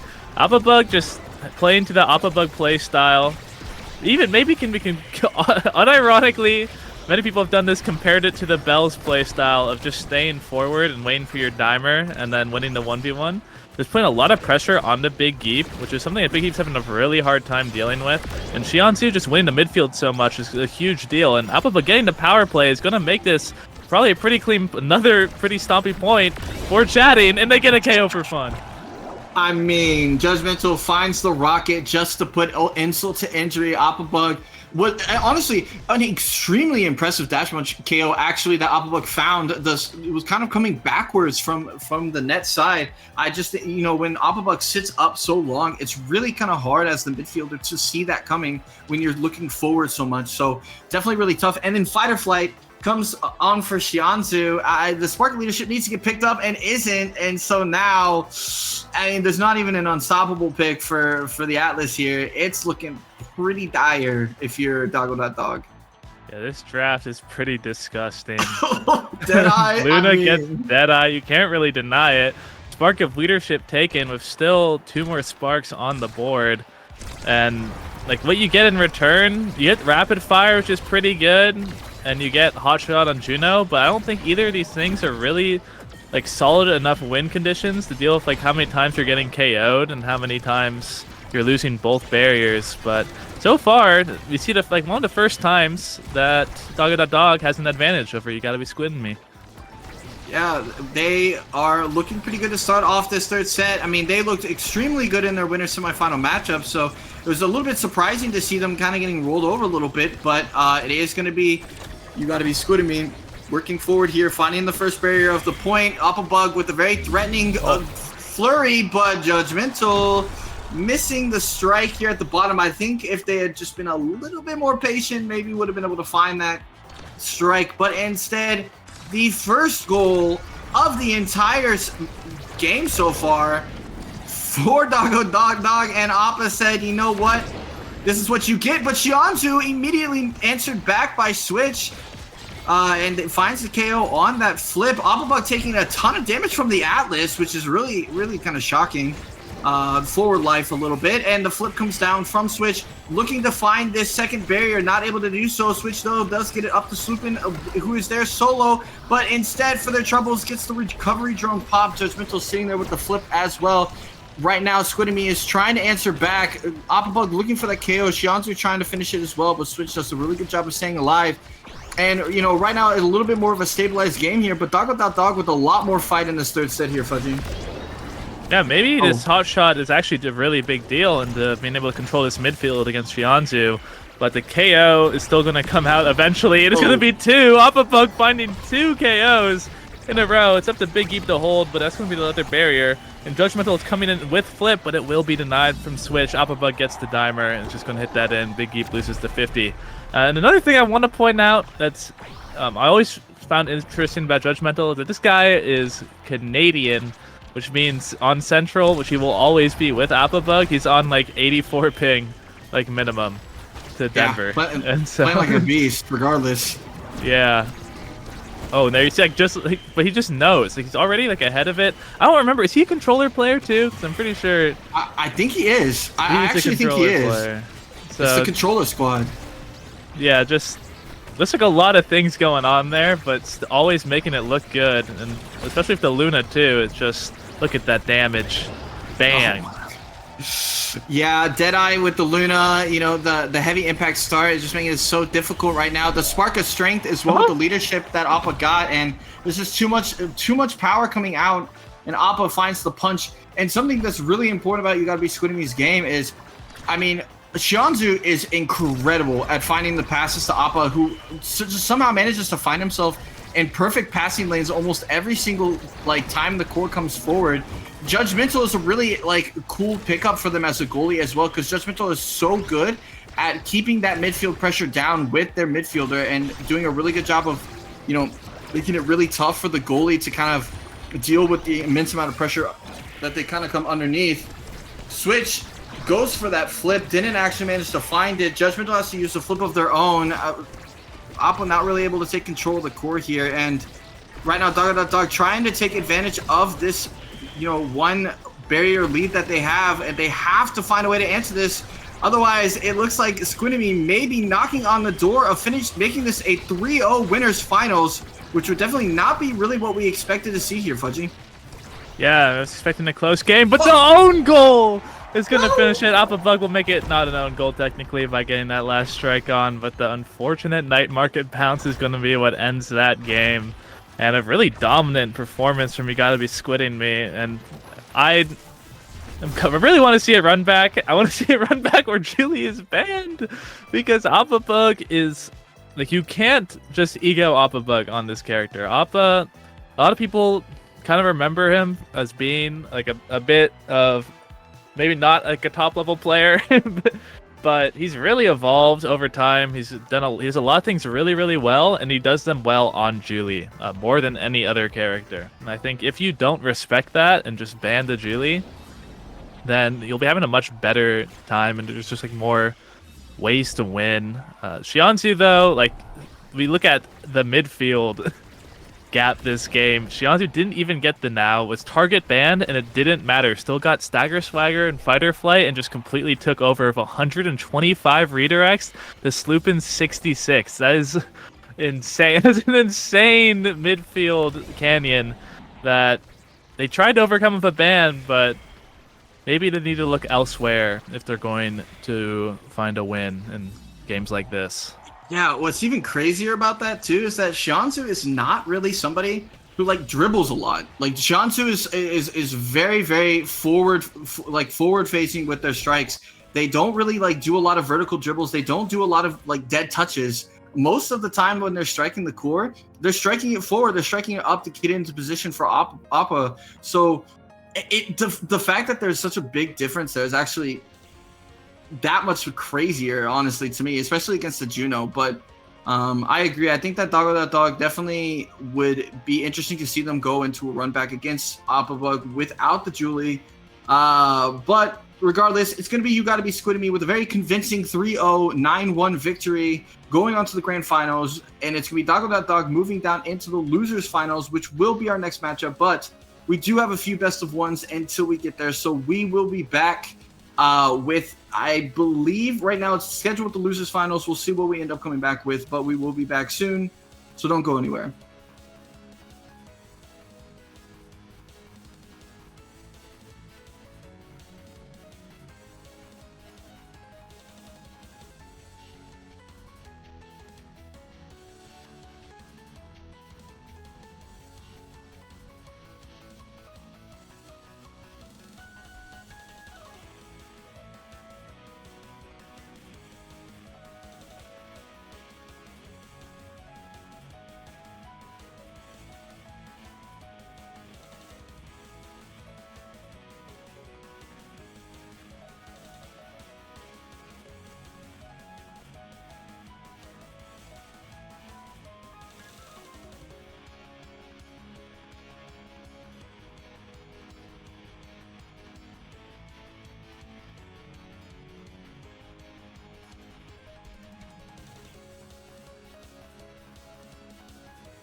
And welcome back. It is the losers quarterfinals. We are here with Dracula Flow 3, 4, something like that. Fourth time on. But they're going to be going up against Nassau winners, finalists in Bun Bun Bonanza. It's going to be Frightfully Fresh. It's the Joker in for this one. Borg versus, of course, Lilybun, Liari, and Scyther 12. Fudgy, this is kind of a crazy matchup to see in the losers quarterfinals of Ahten City. Yep, this is the top 2 seeds of this tournament facing in losers quarterfinals, which means that what's that like 6th, 7th place or something one of these teams is going to be, which is pretty ridiculous. We have all NASL Season 3 starters in this game, one being Bun Bun Bonanza, who tomorrow will be playing in the winners finals for NASL. And they'll be playing Frightfully Fresh, Joker, and Borg, who are all people that made NASL playoffs. 2 of them being on Last Call, and 1 of them being on Core Overflow, who might play in a 5th place tiebreaker, actually, against each other. I've heard it might not happen, but that will technically be something that is supposed to happen at some point. But they're playing together this time. It might be a bit of a tryout, too, because I don't know if like who's sticking around for next season, or if Last Call's looking to make changes. They might just stay the same. But it's like I have no idea. But Joker, I do know, is been shopping around a little bit. So it'd be interesting if this was like a future possibility team. I'm pretty sure Joker's gonna be switching to Brawler soon, though. So probably not none of that really happening at all, but this is a fun team to see, and I'm excited to see what happens. We're on Imi's app too, which is like kind of a Bun Bun favorite. I don't know, Wallaby. Yeah, definitely we'll probably see the Rasmus ban here for Scyther, or against Scyther. Rather, Scyther definitely one of the people that brings out the most out of that pick. But a really interesting situation here is Scyther kind of known for playing either Rasmus or Kazan, right? So if Rasmus is banned, that leaves Kazan pretty open. Borg probably pretty comfortable to go to Kazan. He's pretty prolific on the striker himself. So pretty interesting to see. We do have a Castellas and Twin Drive start. Joker obviously looking to play that Octavia a little bit. So Castellas, a really interesting start for them, and not banned. So that's going to be open. They do see the Asher ban instead. Probably not wanting to deal with that fresh Asher in the net, which can be really difficult to get out. These actually are 2 melee goalie enjoyers kind of going at it as well. So a lot of similarities in these 2 teams. Yeah, I was expecting this fresh Imi to come out with the Twin Drive. It's pretty interesting between Kazan and Zentaro. I feel like Borg have just kind of found more comfort recently on Zentaro, but on Twin Drive start, Kazan just feels so good. And Joker getting this Octavia is going to make the game really interesting, because you don't see it picked nearly as much as I feel like you kind of used to. But now we see Joker, who's been, like, we know, one of the top, if not the top, Octavia player. It's pretty much just like him and Muncher rocking that pick anymore. But there we see the Imi mirror. Both secondary soft kickoff, but a lot of Twin Drive means a lot of abilities, and Joker's only going to have 1. Yep, very true. So it's going to be really interesting to see how the Octavia fares in this, with dealing with all of the Twin Drive abilities coming out from these 2 ranged strikers. But the way he deals with the first point is he just strikes it down. So it's going to be 1-0 in favor of Dracula Flow 3, despite Bun Bun getting the first barrier themselves. And Joker already level 2 as well, going to be looking to potentially maybe take some advantage with that early special, but not really a good opportunity to. As Scyther, kind of a little bit of a strike demon, manages to actually get that first barrier down. Joker coming forward though with the special. Somehow Liari gets actually that around him, so really interesting how that kind of turned out. But it is going to be 2 open nets against each other. Borg looking to kind of slam down, trying to catch Lilybun off guard. Instead, it's going to be Fred floating back, and then just a pass from Joker to Borg down to that bottom side. And I mean, Fudge, is a very quick 2-0 here for Dracula Flow. Yeah, they're looking really good right now. A big part of this map is keeping the core on the opponent's half. There's a very clear divide that the hole makes. in the center. So once you are able to get it over there, being able to keep it up is super important. Fresh was doing a really good job of that last time. But with this KO, it's going to be really hard to hold because now it's going to be perma on your side. Leibun has free reign to help out a lot, and great save. Great pressure from Fresh, though, really holding this down and putting pressure on the Lilybun. Might have to flip here if they want to keep it up, but Borg now has position on the opponent's side, and they're able to hold through the power play. Yeah, they do, but Lilybun probably looking for an opportunity to get this flip down onto the goal. Doesn't find one there, but with that twin drive, the opportunity will probably show back up again really quickly. It is going to be a flip out of Borg that's answered by Lilybun's flip, but the slam coming down from Kazan finds that barrier, but Scyther now with a lot of room and, oh my goodness, goes for the hook and mixes Fresh up, expected the top shot, but goes down bottom right at where Fresh was. Fresh was not expecting that. And those kind of mix-ups, Fudgy, are kind of what you can see when both players kind of respect each other and respect the other skills, because Fresh definitely expected Scyther to really not go right at him in that play. Yeah, just a good awareness from Scyther 12, knowing what cooldowns Fresh has up, and was prepared for exactly what happened. And now it's Bun Bun who are getting the barrier earlier. Joker has the speed that's been able to get kept up for a while, but a missed strike from Joker there is going to stop the flow state, and now the damage is piling up, and it's going to be another KO. That's the one thing of this Octavia pick, is you just have a little bit less damage, and it's going to result in a power play goal going to Bun Bun this time, kind of getting their groove back. They kind of got run over the first 2 points, but once they hit level 2, everyone's got level 2 now. The damage has just been a little bit Bun Bun favored. Definitely the Octavia kind of leaves a little bit to side on the damage side, but it's going to be Dracula Flow trying to sneak their way down into getting this first barrier. Few missed strikes, but overall, great clear around the backside there from Lily to save that barrier. That's an extremely important save to make. Liari trying to push this through. Scyther finds the barrier. Fresh opting not to use that flip. I think that's a really interesting decision there, but is coming forward with the flip to get this barrier, but misses it. Scyther has the flip left by themselves. Fresh did not take the eject button back, and I mean, a little bit of an interesting, questionable decision there by Fresh, I think, for that third goal for Bun Bun. Yeah, some small mistakes resulting in a big set loss. A lot of things on the board here. Kind of an interesting draft because of 1-2 punch, in my opinion. We're gonna see Fight or Flight taken on Joker. He's gonna be given an opportunity to kind of like take over the game, but it's kind of hard on this map because you don't have, it's not very open. You don't really have the free reign to dribble around much. And against this team of Estelle and Aimee, who are just gonna be trying to shoot you out of the sky basically whenever you try to fly and dribble around places, and now playing against 1-2 punch Kazan of Twin Drive, like it's going to be really hard. Now the last thing I want to point out is that Scyther 12, that open primary is just like as good as Dash Punch now with 1-2 punch. So there's might just gonna be random KOs coming from that as well.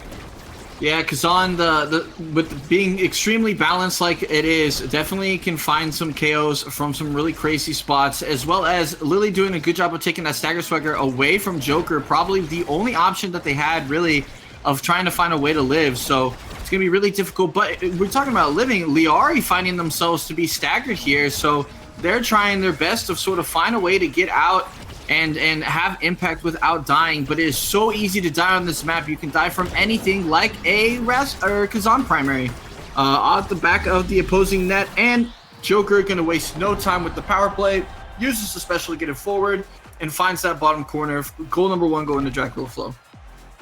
Yeah, good job from, I was going to say last call from Dracula here to get that KO. That's another prize fighter on the board, and Liari is just going to be a big target. She just kind of doesn't have the same sort of like survivability tools as like anyone else on the team, so it's just going to be a really easy target for damage.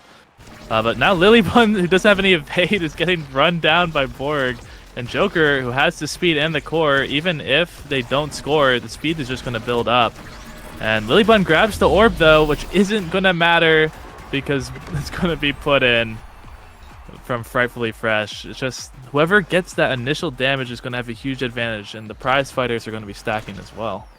Yeah, for sure. Right now, it is Borg only sitting at the 2 stacks, but that's still a pretty significant chunk of power for them. But we've seen this before. This is exactly how set number 1 started. So we'll see if Bun Bun can make a comeback like they did last time. And right now, right away, you can see the 1-2 damage coming down for that Kazan pick. No! Scyther sitting here with the flip as well. I mean, Lilybun kind of giving up a little bit of a free barrier, and Borg just hooks it and hits it through them, and I guess that's the set. These things happen. First set ended with a big goalie mistake. Second set's gonna do the same. And now there's prime time, there's explosive entrance, there's Deadeye, there's extra, and there's Chrono Boost.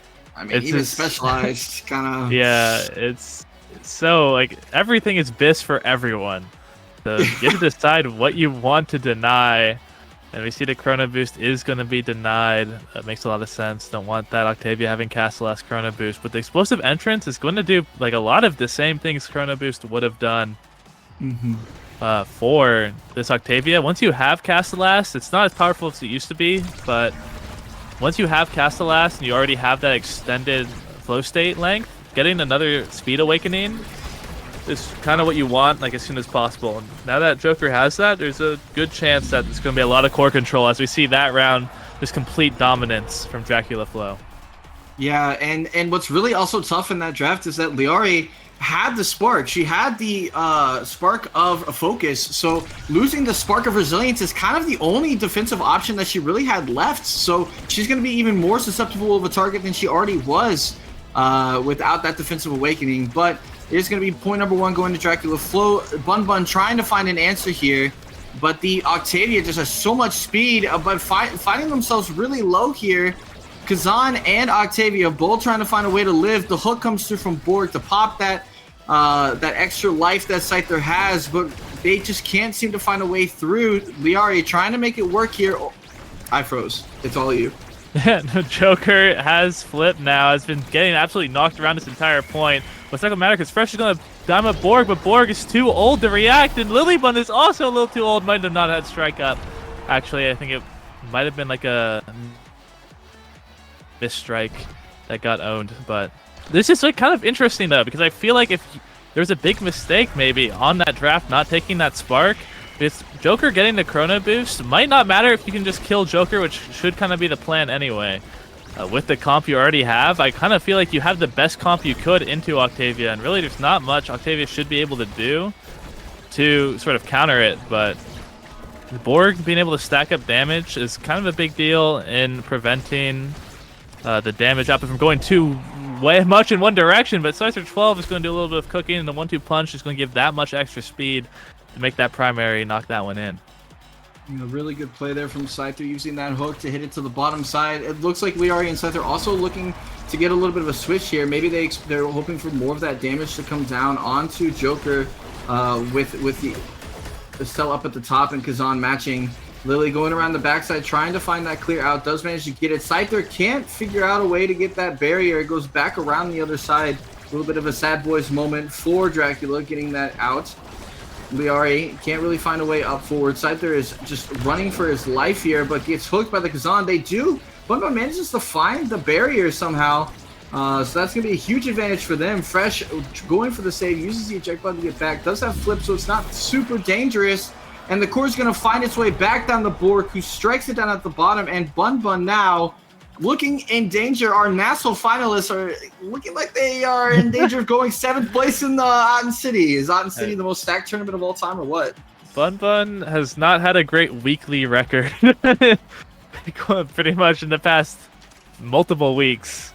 But hey, it's not best of 3. You don't really have the same prep. It's a bit of a different game than NASL.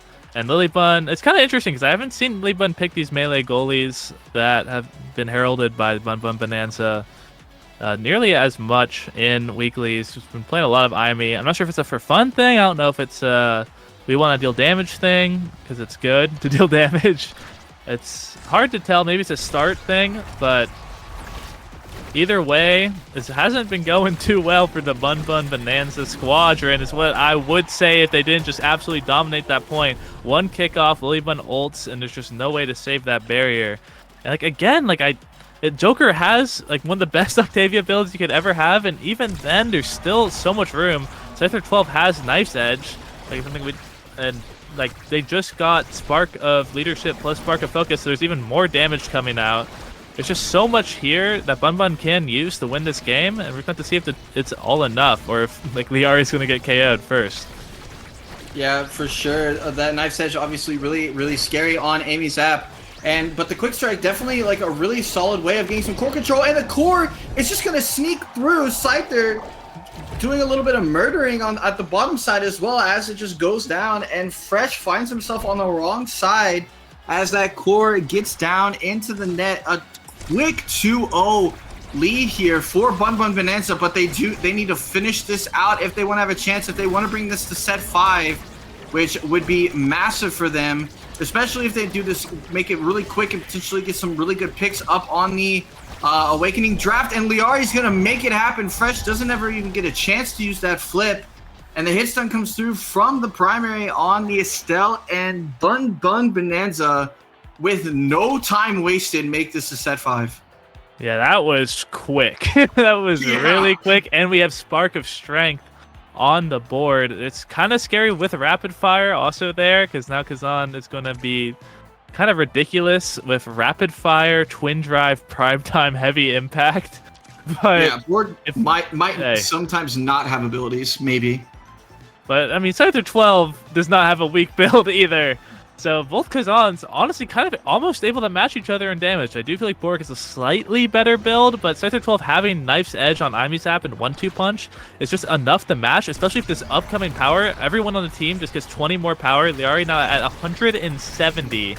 And Scyther 12 having 151 if near an edge just means there's so much damage coming out from this squad. We see Borg getting chunked immediately pretty heavily, but you kind of want to see those chunks going onto Joker. But Scyther 12 is going to fly in to get the first barrier and the last, and the KO from Liari.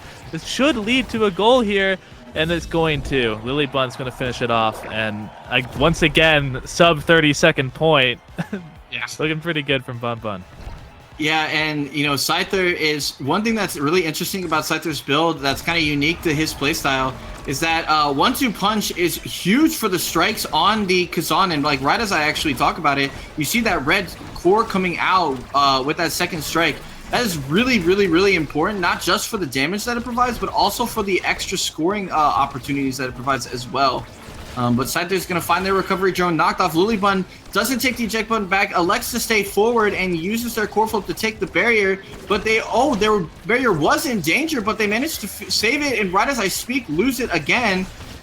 So Lilybun trying to get this out. Liari uses the secondary to get it through. Fresh trying to save it. Does manage to get it with the glitch pop, but Liari with the rose thorns slots it through, slamming her foot down, saying, no, this is going in. And it's a 2-0 lead now for Bun Bonanza in this set 5 with 5 unanswered goals so far here, Fudgy.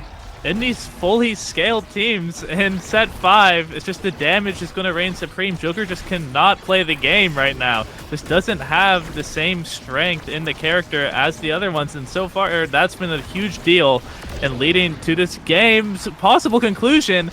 But the KO that Borg is going to be able to find is going to be huge. An insane clear from Lilybun, though. It's going to keep them in the game. Joker keeping the core up. This power play is super important. The flip might have to be used, but you almost want to save it because you're down so much. But there's the flip, the diamond Borg. It should go in, but Lilybun holds on the line. Liari now has to deal with this flip, but it's not able to. Leaves Borg from 1v1. Lilybun, no cooldowns, and it's not going to be over yet for Dracula Flow. Yeah, a couple misses there on some open opportunities for Borg. Does manage to find the goal in the end, though. A little bit of an interesting. Both teams kind of went to the middle, trying to like mix up the swaps, and nobody really approached the kickoff until it's a little bit later on it. So, but it's gonna be Lilybun upfield, gonna be taking down the first barrier. We do see Scyther fall off, but there's not really any pressure here for the side of Dracula Flow. Borg does get an opportunity, but Lily with a crazy good save. Borg finds the opportunity, has to flip. Lily's trying to cover the top, and Liari comes to the bottom side, so no big threat here. Liari goes for the flip, gets it down with the primary. And Bun Bonanza, they looked like they were about to leave this tournament, and instead, with dominating fashion in the last 2 sets, And Fudgy Bun Bun Bonanza look a little bit like a national finalist team with those sets. Is damage weak? I did see, I did see. I don't know, a stat line from like Solo Queue or something where Vaughn had like 60k damage on Octavia or something, but that's not what we saw this game. We saw kind of a big gap there. I mean, Scyther 12 actually, like these stats are pretty confusing because you see like 6k, you only see 10 KOs in a 5-set game. And the damage numbers aren't even that high. Like Scyther 12 only at 13k is like really surprising. But just like how the team played the game, Leibun and Liari and Scyther 12 just tending to like instantly staggering certain people and then running over the game, like even if they don't get the KO, just getting that stagger is just kind of equally as important. Sometimes just blitzing out, like Octavia doesn't have that much to help out defensively, so if Liari and Lilybun are able to get a good kickoff, sometimes they just instantly win the round as well, just from having like so many different scoring abilities. Ended up being really good, and the core control sort of advantage that Octavia has just not really being enough. We see like Joker having the least amount of redirects on his team, just not really having a chance to activate. Had pretty much the kind of speed build you'd want on Octavia, but just not enough survivability. Didn't get something like Stagger Swagger or Spark of Rezil in order to stay in that game, which kind of honestly might be like the necessary awakenings if you want to play Octavia nowadays. Yep, no, 100%. It is going to be a pretty solid win though from Bum Bun Bonanza. They will be moving on into the losers semifinals where they were going to go up against Bo Zizzle Bunch, who ended up taking out Ham Ham Pong Pong. So we will be right back once we get through the map bans and picks, and don't go anywhere. This is going to be coming up soon.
Hello, everybody. We're back with the loser semis and another crazy matchup that you'd probably expect to see a little bit later on in the bracket. It's Bun Bun Bonanza versus the Bazizzle Bunch. That's 5 Bs. A lot of alliteration that we have here.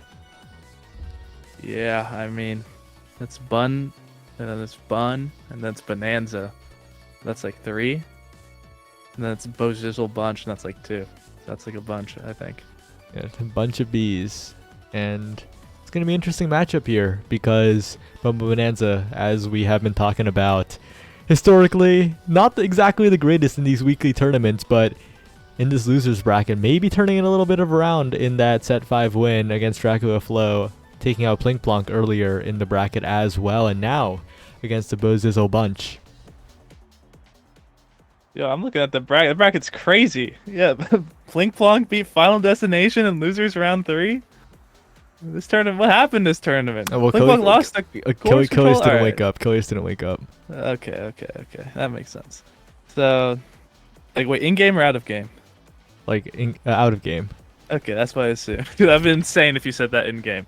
We see the X ban come through, and the Kazan ban returned, which drop Leto over in the Asher, which is kind of a risky move.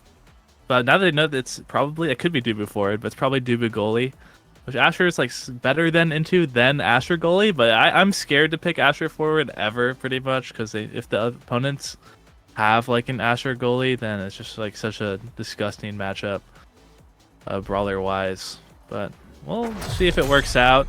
I like this Estelle midfield a lot more than the Now midfield on this map, so that's something to look at as well. Japanese box going to not be playing the Aimi and is going to be playing this Kai instead. Something else to look at. So I don't know, Shia, what do you think? I'm surprised we're seeing Taiko Tempo. I don't think we've seen it all day today, the first appearance of it. And I know that the Bazizzle Bunch really wanted to go to Atlas Lab. They kind of hate this map pool, but this is where they have landed. And also, Japanese box Kai goalie, I think you mentioned earlier. Well, who cares? If it never gets to the goalie, that doesn't matter. It's true. It's true. Kai goalie, but like you were leading on, it's like it's kind of an interesting pick on this map, to say the least. I wouldn't say it's particularly strong, but I don't think it's like all that bad. You kind of usually want either an eject goalie or a melee goalie, but that's like what you want on every map. So, what can you say? It's just Kai is just kind of okay on like every map, pretty much. Oh, but it slips into the McDouble, and Scyther 12 has control, but it's not going to hit it in. And another interesting pick, I didn't really talk about it or even like notice it, to be honest, is Scyther 12 on the Rasmus. Like, obviously no stranger to the pick, and Drop Leto is going to score another one. Well played there, just waited out the strike after the Summer Assault. Just a great play there, but yeah, sorry for getting off track, or on track. But like Rasmus, I don't like Rasmus on this map. I really think it's probably like the worst brawler that you can pick on this map. I think it's a really good combo with Estelle on a lot of maps, and will be its saving grace. But you don't really need that like extra speed to like move up in order to score, because the core just moves so fast anyway that it's just kind of you just kind of want some shove potential. You don't really have that on Rasmus. Yeah. Dang. Oh, well, that's just how it goes. But I think on that note, actually, pretty similarly, the polar opposite of that Comfort Rasmus pick is Drop Leto on the Asher, right? Not a character we see Drop Leto on all that much, if at all, but pretty good on the map named Taiko Tempo and doing quite well as well, scoring all 3 goals, I believe, getting first pick here and going for that prime time. Do not take Among Titans Japanese box. Do not take Among Titans Japanese box. I think it's like one of the worst. Oh my, what? Scyther 12 loves his speed. That's something we know. I didn't know we loved it so much so that he's taking Among Titans on Rasmus. Both his primary and secondary, both affected by size, are going to be that much smaller. And I think on this map, you should never take Among Titans, is my take. The core moves so fast that the speed doesn't matter. Like, size is super good because it kind of like negates the speed in a way. Because if you're covering more area, it doesn't matter how fast the core is moving. But yeah, I guess if you can reach the Mach speed of the core as Scyther 12, then maybe you can justify it. But Lilybun coming in to help out is going to be both barriers down, but traded very quickly by this good brawler character instead of the bad one, and Dropletto puts it in. Dropletto's been looking very confident on this Asher. Of course, not the hardest pick in the world, but for someone who doesn't really pick this character, like, this is a very solid Asher performance, not doing any of the bad habit Asher things we see in Challenger, Omega, and even some Pro League solo queue. Dropletto's doing a lot of good stuff on this Asher. Yeah, knowing how to use your primary and that, like, the hitbox you get from it is super important.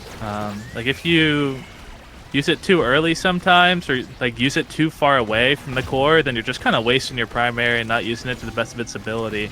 Dropletto's been doing a good job of doing exactly that, and is going to find a KO as well. Something also scary about this character is you can dash punch people. A little bit, it's more of a punch dash, but both barriers taken. Forwards into net aren't going to be able to hold. But now with Lilybun back online, there is like a good possibility of something happening. But Lilybun almost gets KO'd immediately again. But the hold's not going to last. An unfortunate double strike from Muncher and Japanese Box is going to result in that goal. Great play from Scyther and Liari to convert into offense as Lilybun was in danger on the other side of the map. Another kickoff, but Dropletto's been consistently so good at using the primary at kickoff to create advantages early, to put Lilybun in pressure early and to burn so many cooldowns just a few seconds into the round. Yeah, I mean, so it's OP, because when you kick off, you're on your own half. You just stay on your own half, then your primary on Asher doesn't lose that passive. But Scyther 12 gonna find a KO for fun, and that's kind of the sort of offensive pressure they need. Scyther 12, though, now the one looking low, and both barriers were almost able to stay up through that power play. If Larry can't find this one, it's not looking too good, and it's not found, it's held, which means that entire KO was really for nothing, and the hook is not going to be enough. Scyther 12 just too small to find an advantage.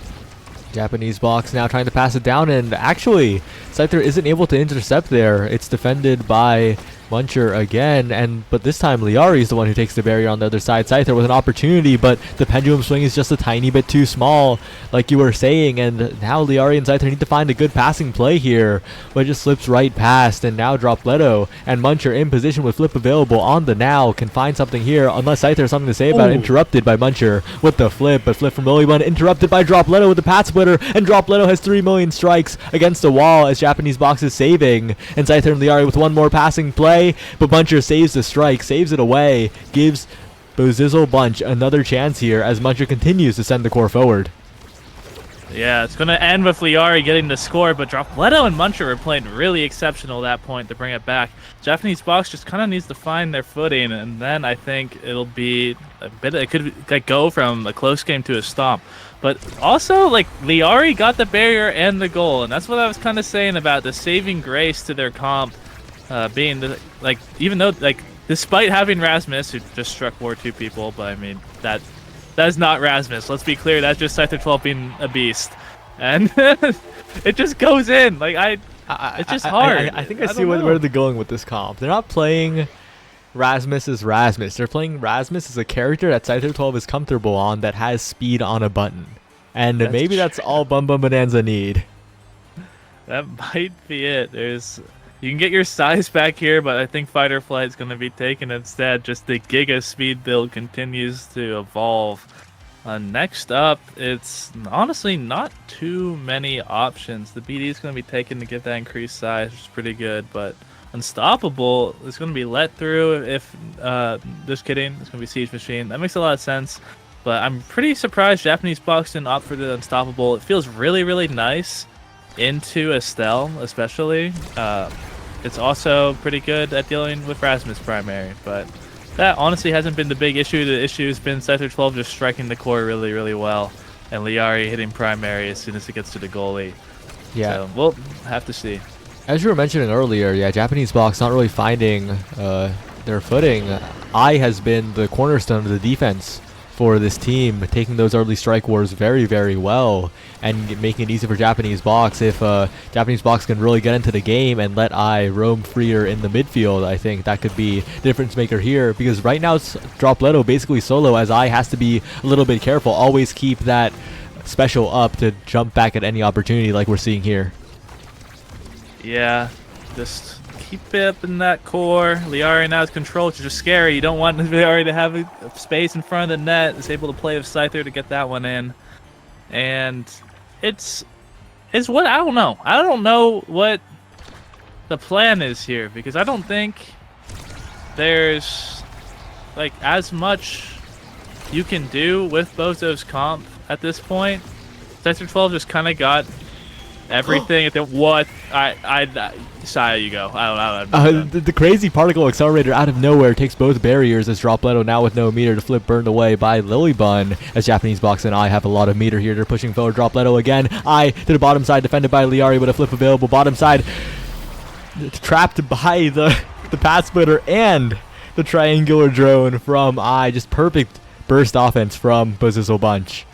Okay, they just need a few more of those, and they're looking pretty good, I think. They just need a few more of those perfect bounces into the center. You can get that bounce pretty consistently off kickoff, actually, which is why Lilybun was like kind of positioning towards the center, just being a knower.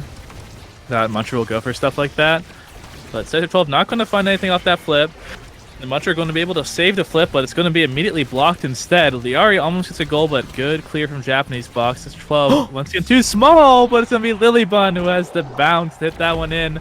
And that's a quick 24-second point. Classic Omega Striker square moment. Squares don't exist in Omega Strikers. There's slightly less round circles as Lilybun hits a perfect angle. Muncher now trapping the core flip, making sure that Liari can't get anything out of it, but Japanese Box's barrage unfortunately goes wide, and the flip goes wide too. That means Sector 12 has room to play with as the pass splitter doesn't let the core through. Flip good from Lilybun to get it out of there, as well as Liari, but Muncher is always there to provide the follow-up. Dropletto again putting on the pressure with the primary, the prime time doing work. And did the Tofu Fortress from Lilybun kill Liari? Maybe. It was the combination of that Giga and the Tofu Fortress might have done a little bit of a 1-2. And Dropletto's just going to slam that one in and get a KO along with it. It's crazy how back and forth this game's going. It kind of feels like both of Bozo's points were fraudulent. That round, I'm not going to lie. Like, just that random KO and the random double barrier. And that Bun has been playing a much more of a solid game with like Lilybun moving up and helping out a lot, being able to hold it down a little bit better, and just using better forward synergy.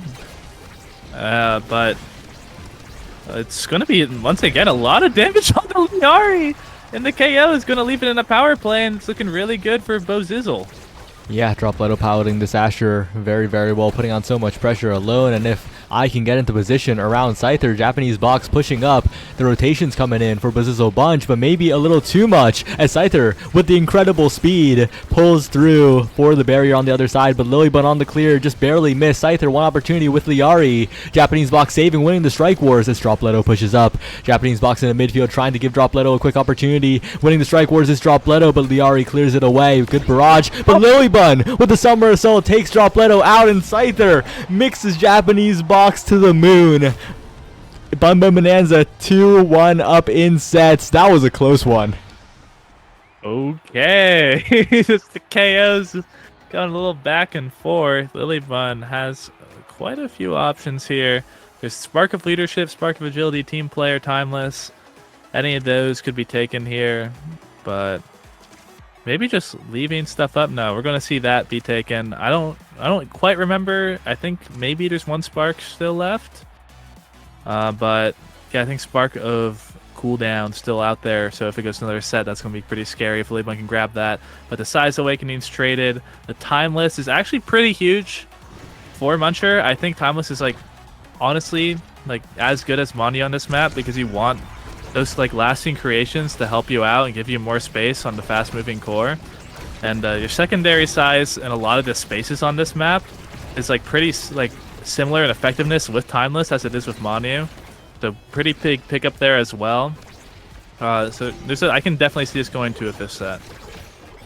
Yeah, as whoa, Muncher barely squeezes the core through, but Lilybun's back there in time to make the save. As I see what you're talking about, the additional size from the time was coming in play, and of course the duration as well. But Muncher and Japanese box miscommunication. They let the barrier go down, but flip available for Muncher, who is saved right there by the taiko drum. Scyther now pushing forward and catches Japanese box off guard. Scyther now normal size, so well, not quite normal size, but almost normal size. So you're gonna have to be a lot more careful. It definitely feels a lot larger than those last sets. And something you kind of got to get used to if you want to play against Rasmus is just you can't give that space. Especially when you're playing a mom boots goalie or you have a speed boost, you just got to run up there and challenge and win the strike wars. But the absolute corner crunching going on. Bozo Bunch, no stranger to the corner offense. Big fans of it, and I'm big fans as a big fan of it as well. They're very great at executing it. Able to get both barriers that time. Now Scyther 12 just got hit by a bunch of different abilities. It's going to run back to get that healing. It's able to dodge the Giga. And it's now back to full, so it can kind of stay up and help on this forward offense a little bit more. Liari and Droplet both have flip, and the first flip's going to be used to go all the way around. And now Liari's just going to be able to flip this one in. One slip up again. All it takes is one slip up from Bozizzle Bunch. Bumba Bonanza are ruthless with the punish, and now stand 1 point away from moving on to the losers final to get a rematch against Doggo Dog, who knocked them out of winners. But Bozizzle Bunch not going down without a fight. They're pushing forward yet again, but won't be enough to get this barrier and the goal. Yeah, it's going to be a big push, but the Tofu Fortress comes down. It's up to Scyther 12 to get through all of them, and Liari, if the clutch stun, is going to be able to help out Scyther 12 just enough to get it through. But now it's Lilybun, who's in a bit of like a 2v1 situation, but Scyther 12 and Liari come back just in time. The flip comes out, and now Scyther 12 is back, but Muncher has the TP to get back to help out, but there is not going to be enough. Japanese box is going to be taken down, and Scyther 12 is looking normal-sized. Scyther 12, I mean, this guy's a little too good. But I think that game, the MVP was clearly Liari. Liari was the glue that held the team together, that got them past the early sets until the speed could truly scale, and was just the main force creating the openings. Yeah, just how this team plays in general and how they play so well together. Like, you see Scyther 12 144 redirects, but Liari getting that Estelle is crucial for a lot of their offensive plays with Rasmus. Just getting, like, Liari always just knows as soon as it's going to get through, and then gets that final stun in.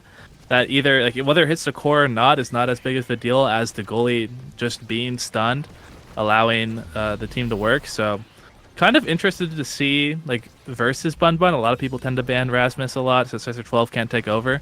But I do think there might be a warrant for an Estelle ban, because it might deactivate the Rasmus as well. It's something I've just been thinking about and been kind of wanting to see teams try to do. But we will see, because it might, like, that might also be fake, because there's also a chance you do that and then Scyther 12 just runs your team over. It's really hard to play against this team. I don't even know what was banned. Maybe Juno was banned or something, but getting the Rasmus Estelle is not something you want to play against versus Bun Bonanza. Yeah, Bun Bonanza, though, looking like they're in form, of course, in the early stages of that game. It was Bozizzle Bunch with the crazy combined offense. But yeah, Bun Bonanza, as the later this tournament is going, the more they look, the better they look. So it's going to be interesting to see this rematch versus Doggo Dog, because their loss versus Doggo Dog was their second game in this tournament. Now they're on their 7th game in this tournament. It's going to be a very different matchup. Yeah, maybe coming in with a little bit more respect. Maybe coming in with some other ideas. I don't know if that match was even streamed. So that match was no not idea streamed. It was happened. it was a winners round 3. That round, if maybe one of the players was streaming or something, someone in chat knows what happened that game, that'd be cool. But it doesn't look like any of them are streaming. I do need to get some water though, so I'm not sure how fast we're getting to this next game. We might go to a break, or we're going to a break. Yeah, we're gonna head to a quick break, but don't go anywhere.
We are back.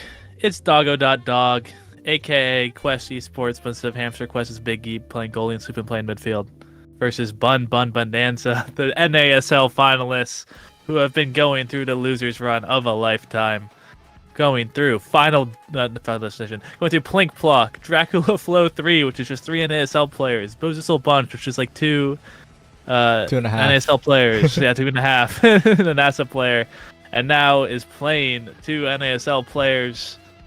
Once again, like a third NASL players. Depending on what you think Big Geep's level is, because Big Geep's been kind of showing up with this Doggo.Dog squad, but I don't really know the Big Geep lore in like previous tournament performances and things like that. But we immediately see that Rasmus band run Oni Village. A map I feel like I haven't seen Bun Bun on in a while. I feel like they're always on Atlas Lab as whenever I'm watching them. But this weekly gives them a chance to not play Atlas Lab every week, maybe, or something. And brings them to the village where we are going to see Sloopin on that Estelle mirror. Kazan, switch picking Kazan, who Drew has kind of opened my eyes as to how amazing this character can be on this map. Having more abilities gives you more chances to score. The hook is just such a great scoring tool from mid-range to get those shots on. And Atlas being a pretty traditional pick, but this is we're seeing something a little crazy. We're seeing the Luna Bun come out, if I'm not mistaken. Rapid fire on everyone except Big Geep taking the unstoppable. Sai, what do you think of this Luna pick on the Oni Village? This is quite possibly the worst Luna angle that I have ever seen, but it's Bun Bonanza. They can make it happen. They can make it happen, but Sloopin is also on Giga Comfort. Switch is also on good comfort as well. I just like, again, talking about the Kazan, we see both of them forwards picking Kazan. A lot of people were starting to favor Zentaro over Kazan, but people just kind of realized how much, like look at that. Like, you have so much more freedom on how you want to score with Kazan, where like your Zentaro setups are pretty like restrictive and where you have to be to start them out. As we see both barriers go down, but both teams also pretty exceptional at playing against these characters, having their own teams playing them themselves. As Lily Bun is holding this one down pretty well with the help of Liari. Switch with the primary going in, but well defended by Bun Bonanza. But how much longer can they hold with the Luna goalie in the open net is the question. Can they get this barrier fast enough?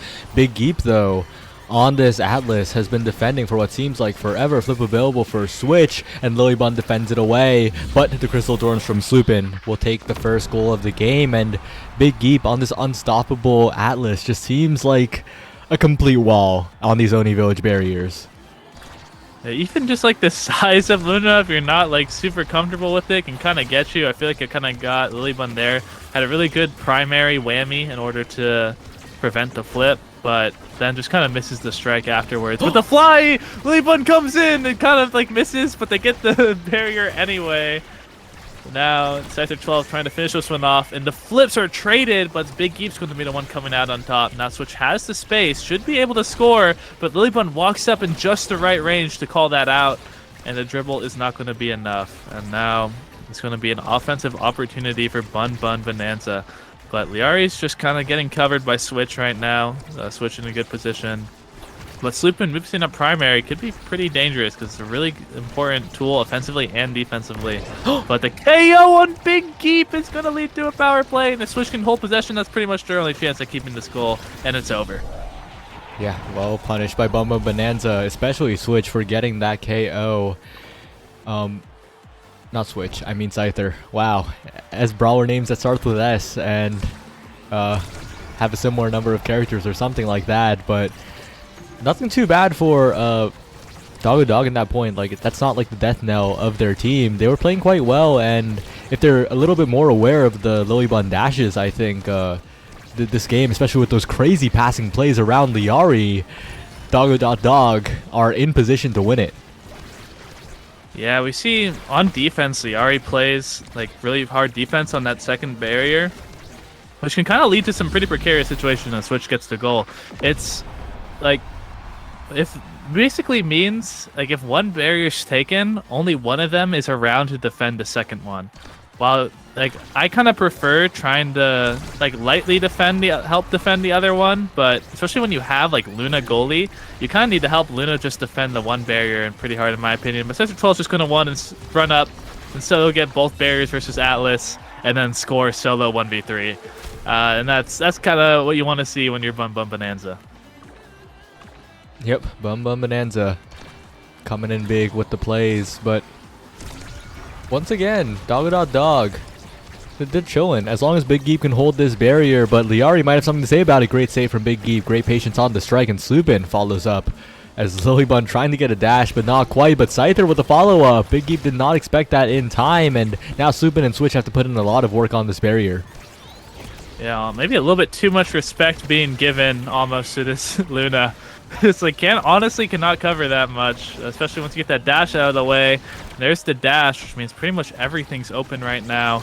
So you have to run up if you're Lilybun in order to contest, but there's the opening, and Switch is going to find it, and that's going to be first set. Not going to the Luna. Well, in this best of one, picking Luna on Oni Village might not have been the smartest play, especially now that this is getting a little scary. But Fighter Flight and Quick Strike both up here on this first Awakening draft, and we're probably going to see those split among the two teams. Oh? Yeah, we see. I'm not surprised at all. This 1-2 punch is so powerful in Kazan. I'm honestly, it might be better than Quick Strikes here. I'm pretty sure it is better than Quick Strikes here, to be honest, because of that. Like that hook strike is going to be so much, and if you see any primary KOs come out of Sector 12 this game, it's going to be because of 1-2 punch. It's just so much. Like a Switch having the Quick Strikes is helpful, but a lot of the times there's not going to be that many ping pong situations, and your dribbles aren't going to be like that much affected by the Quick Strikes versus like Luna and Listel. So it's no, but Big Geep misses the strike shot. Curse of strike shot. It's inevitable in a strike shot game, but Lilybun, oh no, goes to fly but barely misses the core, and that is Dog going up in this set. Luna is looking less and less like a great pick. I'll say it. Paladin saves those. Paladin saves those. Paladin saves those because you're big enough. Are you bigger? No, you just don't dash. Oh, you just never dash. Okay, yeah, sure. Oh, but look at the 1-2 punch damage. Sloopin gets low. You know, maybe I don't know. Maybe you're right. I'm still thinking about it. I want to change the subject, but now I'm just like. I mind bugged you. Maybe Lilybun just holds it down. Crazy Bumba Bonanza lore. So in beta, Lilybun DM'd me asking about build different Luna, and I was like really coping that it was actually good. So I said a bunch of stuff about how like it was actually good and it wasn't. Just a crazy anecdote. But forget the anecdotes. It's Switch. The slight miss on the corner angle will be the downfall of Bumba Bonanza as Dog in position to win this set and maybe more. Yeah, sometimes it's not the Luna. Maybe sometimes it's picking the character you're not familiar with, just making you play worse because you're too busy thinking about things that are your character to do the simple mechanical things. But the damage coming on the Switch, if they can get enough damage and get a KO, maybe they can justify the pick, but they do have Atlas who just kind of healed Switch to full. And now Lilybun, who just used all of her cooldowns on Switch, is going to have to defend against more abilities, but the good secondary boost is going to result in an offensive ability there and gets the barrier. Liari has flip, and Sector 12 has a spot on goal. Great save. The body block's going to be really good, but it's too much. There's just a little bit too much coming at them. And Bun got a point. I mean, that was a really good point, actually. Despite the great defense from Big Geep, Lilybun's Luna plays were a huge part of that. Got the barrier, got the core in great positions for the offense, and if Lilybun can keep it up, I could definitely see Bumba Bonanza turning it around. And that's true. It's super true. But Lilybun was like huge in getting those barriers, but like look how fast the barriers are being lost. And pretty much the same thing happened last round. So if Lilybun can't find these like big, like honestly hard to execute plays, then this is just what's gonna happen instead. It's just gonna be a bit of a doggo.dog sweep. And they just won the second set and get their first pick at the litter. Of the litter. Not at the litter. I guess it could be at the litter. Oh, this is an interesting draft, though. Loibon's Luna's continuing to get great awakenings as this draft continues, right? Got the Twin Drive, and he's going to get the extra special here, most likely. Yep. So this Luna is actually powering up quite well in terms of overall pressure. And this might be the tipping point. But unfortunately, Stagger Swagger had to be in this draft, and Switch will not be feeling nearly as much damage pressure here. Okay. Yeah, Scyther 12 has so much damage right now. It's kind of scary, especially if the Luna, like you just said, it's a lot going on, and Liari getting that extra size for the teammates is really good. It's really good on Scyther 12, and it's also going to help Lilybun a little bit more on defense. So getting those upgrades, especially those awakenings, is going to be something that can bring them back into this game, but as you currently see, the damage hasn't really been able to stack up yet, so we're going to have to keep our eyes on that. Oh, with Liari gone, that's not good. Lilybun went for the KO on Switch, but it wasn't quite enough. Switch barely moved there. But the damage coming out from Scyther might be enough, especially with Lilybun stopping the regen. But his defense is going to have to be good, and Lilybun does find the clears. Well played from Lilybun as Scyther, and Liari need to find this KO quickly on Switch before the regen comes through, but the primary misses, and Switch just regens from the Stagger Swagger all the way back to full. Dog in a pretty solid spot right now as Switch pushes the offense. A good flip from Lilybun and a good pull by Scyther on the other side, and they do find the barrier.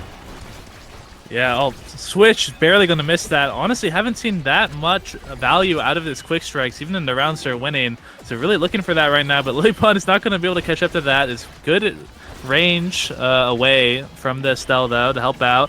Going to be able to push the core up a little bit more, but once the core is moving this fast, the Atlas has a little bit of an advantage, especially with that strike shot to help out. And the big pass is just going to be too fast. There's nothing Lilybun can do when the core is moving that fast. Except Dash, but Dash was already used a little to keep the core up at the midfield. So it's just like, even with Twin Drive, sometimes it's just not enough. And this core speeds make me think of Beta. That last shot by Switch against Lilybun. No need to angle it too much when you just angle it just a little bit, and there's no way the goalie's getting there anyway. Scyther, though, 2 barriers down quickly, and Scyther's going for the goal here. But as Lilybun strike war Switch gets the core to Scyther yet again. Great offensive and defensive plays from Bum Bum Bonanza at that point. If they can, again, it's like the same story, right? If they can keep this up, they have a shot, but it's so hard. Yeah, I mean, Lilybun had to touch the core like 2 times that round, like on defense. And that is kind of their win condition. There was almost even, Lilybun almost flew into Big Geep's primary and exploded, which would have been really funny.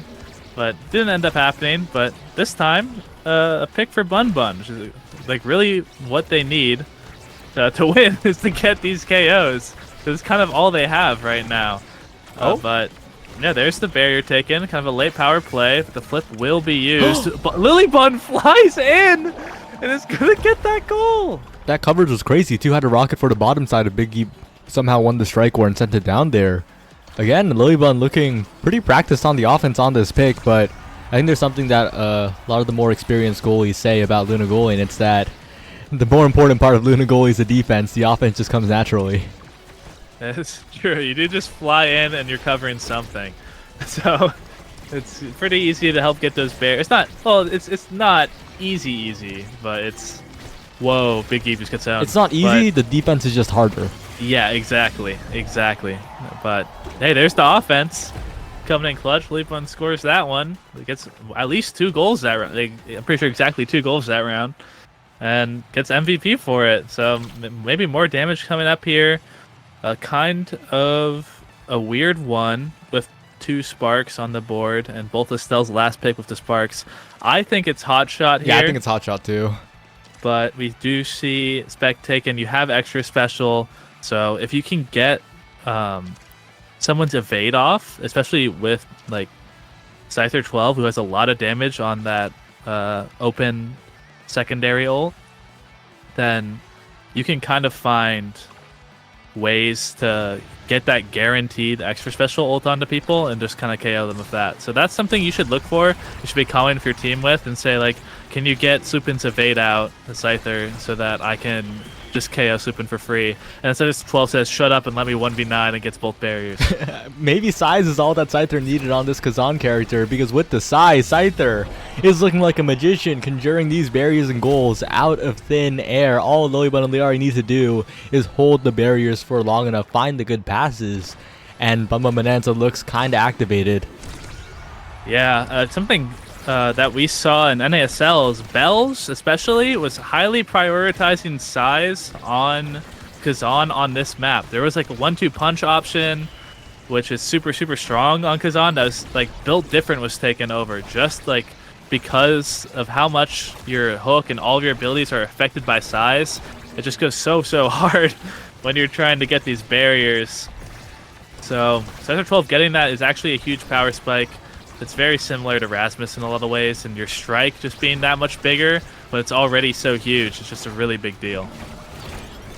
Oh, Slupin with the flip gets away from the crater and also gets the barrier with the same one press of the button. Now Big Geeb with flip available. Lilybun needs to defend carefully here because Switch has so much scoring power. If something can create some magic, that could be the difference, but it goes to Switch again. And Slupin, oh, the pass read by Liari though. Switch with one more shot. But Lilybun wins the strike war. Yeah, wins the strike war, but the last one won't be won, but the dash was enough to save it. But Slupin's able to cover it anyway. Just being ready for that honestly looked like it might have been in, but just putting that ult out to secure is good. What's the word? It's good coverage? Yeah, it's good coverage. It's good, like, you didn't let go of the keyboard because it looked like the game was over, you know? It's good discipline. That's the word I'm looking for. But yeah, always good to throw on those cooldowns. And now Switch, though, looking so low. Yeah, but with the Atlas ult coming out, the healing comes through. But Liari with a good blink. That's a barrier, taking that Scyther in front of the net. Doesn't even need the flip, just pokes it through with the additional size and the close strike.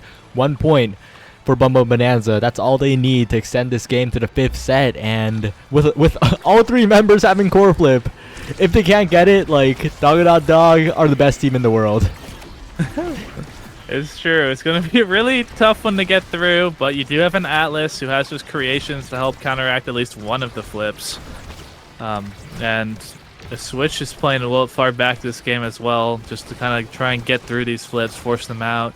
But by playing farther back, you're kind of forcing them not to flip, which can kind of just result in them eventually finding your bears. Anyway, with Slupin with that extra dash range from aerials is going to result in the last barrier being taken. Oh! And the dribble is going really well right now, as it looks like an open goal, and Slupin puts it in with the piercing shot. Is Slupin the best midfielder in Omega Strikers?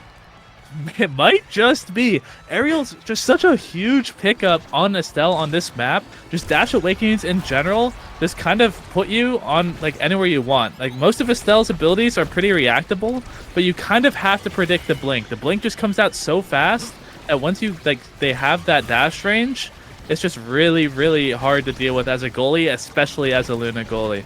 So Slupin kind of playing anywhere in the midfield is going to be something to keep your eyes on. Slupin grabbed the orb while KO'd there, by the way. Damn. And Slupin has a flip available. This could be the end of the game. If Slupin gets in position with this flip, it's going to be a hard defense for Bum Bum Bonanza. Oh, no, Big Geep. As Lilybun gets in there. Lilybun, oh, with the flip from Dog saves the game for a moment. It goes back to Scyther. That's not the strike they wanted. As Big Geep has strike shot. As the core goes to the other side, Lilybun needs to find a pass. It goes to Scyther. The hook is good for now as Lilybun has the crater. But Slupin's in position. Slupin has the primary and Dog are grands. Slupin making Scyther 12 looking like the Dog just walked him all the way down to god dang Oni Village. And then scores it at the end. Just insane clutch play coming out of Slupin. Dog. And once again, Bum Bum Bonanza are not going to make top 2 of a weekly. Just our NASL winners finalists doing a little bit more prep for the opponents they have on Saturday. Fudgy. I'll be real. Do you know what's going to happen? They're going to pull out the Luna goalie when their back's against the wall, and they're going to win in Nassau Grands. That's Bounty Hunters versus Goat's lore. It's true. Bringing out the Luna in Grands versus either Sad Boys or EKC. Backs against the wall. The resets happened. I'm excited to see it. I'm excited to see it. It did have its moments, but It's some really good moments, but most of the Yeah. time the defense was a little too difficult on Oni Village. Yeah, like you see 168 redirects from Lilybun and think like, oh, I mean, Lilybun was probably like really trying to hold it down then. Well, they'll definitely obviously trying to, but like was like having to was holding it down. But what it really means that the core is on your side because you're playing Luna and you can't clear it through a person without dashing. And even if you dash, if the opponent's good enough, they can beat you on that interaction as well. So just like Luna, like having more redirects as Luna is a bad thing. You really don't want to have. You want to have as little as possible. You want your midfielder to be in possession as much as possible, which I also just I don't think is how this team plays. So I don't know if that pick will ever be seen again in anything like Nassel, but we got the winners finals rematch here in Grands now. Yeah, and Doggo Dog Dog's average performance at Ahten City Underground tournaments has been pretty insane. Like, they have been getting crazy placings at every single one of these. Yeah, Doggo.dog, I remember, like, we played them in Ahten City Underground 3, I think, and, like, round 2. That was, like, our hardest match. It was 3, I remember now. It was, like, the second round match, and it was, like, our only match to go to, like, set 5, I think, in that tournament. Because, like, we won, but, like, every game, that was, like, our hardest game of the day. And, like, they didn't even, I don't think they even, like, top 3'd that tournament, but they still, like, they looked really scary. So they've got a lot of synergy. I'm pretty sure they're all friends, which I think is like a big deal. It's kind of a cool matchup actually, see them against Bun Bun, who are also just kind of done as like a team that's like super tight with each other. So seeing those kind of matchups is always interesting, because sometimes just like enjoying playing with the people that you have to play with every week gives you a huge advantage over teams that are just kind of playing to win and stuff like that. Yep. And now that they're in Grands against You Gotta Be Squid and Me, a team that 3-0 Doggo Dog in winners finals in like 8 minutes. So it's going to be a bit of a difficult opponent. But I think with the technology of banning Opabug's Juliet, Doggo Dog have it in them to win this tournament. It's true. Yeah, more chatting from me. As I played on Tuesday in grand finals, had to play against You Gotta Be Squid and Me from losers, because they had also knocked us out. So from basically the same, almost the same exact position Doggo.dog was in. The difference being we lost on Atlas's lab, because I feel like whenever I see Shianzu take over a game, it's on Night Market. Like I just feel like Shianzu's just breaking through everyone on Night Market. So at first I wanted to avoid it, but I decided like, nah, let's just go to Night Market. I don't think Luna's that great on Night Market goalie. So we just banned the Julie there, and that ended up being pretty good for us. So we'll have to see if Doggo.dog adopts the same strategy, if they kind of drop the now being the pick for them to ban, and instead trying to go for something more like banning that Julie and then just kind of playing something like Dubu again, because I think Dubu is super good on this map, especially against these teams that don't do a ton of damage to you. So we'll see. Actually, I'm pretty interested in what map they pick. Oh, we're heading to Atlas. All right, so we got a little bit of a reverse of what happened last week. They're going to the lab, which is also a really good map for Shianzu. But the problem is that Now and Estelle are good on all maps. So Shianzu's character pool can't really be banned. Both extremely powerful characters right now, which makes it hard to pick when to ban. I do still hold by just you should ban Julie here. Ban Juliet, I agree. We will see. We will have to see. It's a pretty alright map. for Luna goalie. I used to like it a lot, but Ooh, wait, this is an interesting one. It's a quick Remorse, strike yeah. start. This is gonna be a wacky game. I do think this favors Shianzu. I think Shianzu's a player that is better at utilizing the quick strikes than most players. I think like quick strikes is a super like polarizing awakening. Some people just don't think it's that good. I think it's like OP. I think it's ridiculously good, and it just like requires knowledge of how to use it and like how to get your max value out of it. Like, is there just certain situations once you have quick strikes in that you can checkmate opponents in that you can't without them? And knowing those situations and forcing them, a lot of them having to do with the corner, is super important. I think Shianzu is someone who will be good at that, but when everyone has quick strikes, it's a little bit harder to do. So we'll have to see. Yep. Ooh. This is an interesting turn of events, actually. Switch on the Rasmus, really leaning into that quick strikes, and of course with the Luna left up, it is Judgmental on that signature pick here. I'm not quite sure how the early points will turn out here. I kind of zoned out. Was it like Kazan Julie or something? It was Julie Ban and I forgot the other one. I tuned out too. Yes. We see this Bun-Bun-esque comp coming from Doggo.Dog, but the double barrier is gonna immediately come out, which is not looking too great for the side of Doggo.Dog, especially coming from last game. But hey, they just played against the Luna goalie. Here's her second chance to go for one. And they get the KO as well onto Shianzu, which could be huge. Yeah, just really well played from Judgmental there. Knows the play, knows the only way to save that goal is that strike shot, and just intercepts it. Well, two barriers on both sides gone in an instant, but the heads-up play is what changes the outcome of that point. Yeah, you might be playing against someone who's a little bit more comfortable on the Luna than last game. Someone who has maybe a few more games on it. It's going to be Judgmental, just like you said, signature pick. Honestly, I think that's less important than the map. It is not Oni Village anymore, so the Luna is having a lot more fun playing the video game. I'm not going to lie. I think it's actually somewhat similar. Okay, it's not the best Luna goalie map of all maps, but it's like, it's not Oni Village. I mean, there's like no good Luna goalie. What's the good Luna goalie map? You know? I do think at the end of the day it's just a bad goalie pick. I don't think Rasmus is great into it, but great shot found from Supin and Switch. I think they might have both even went for it.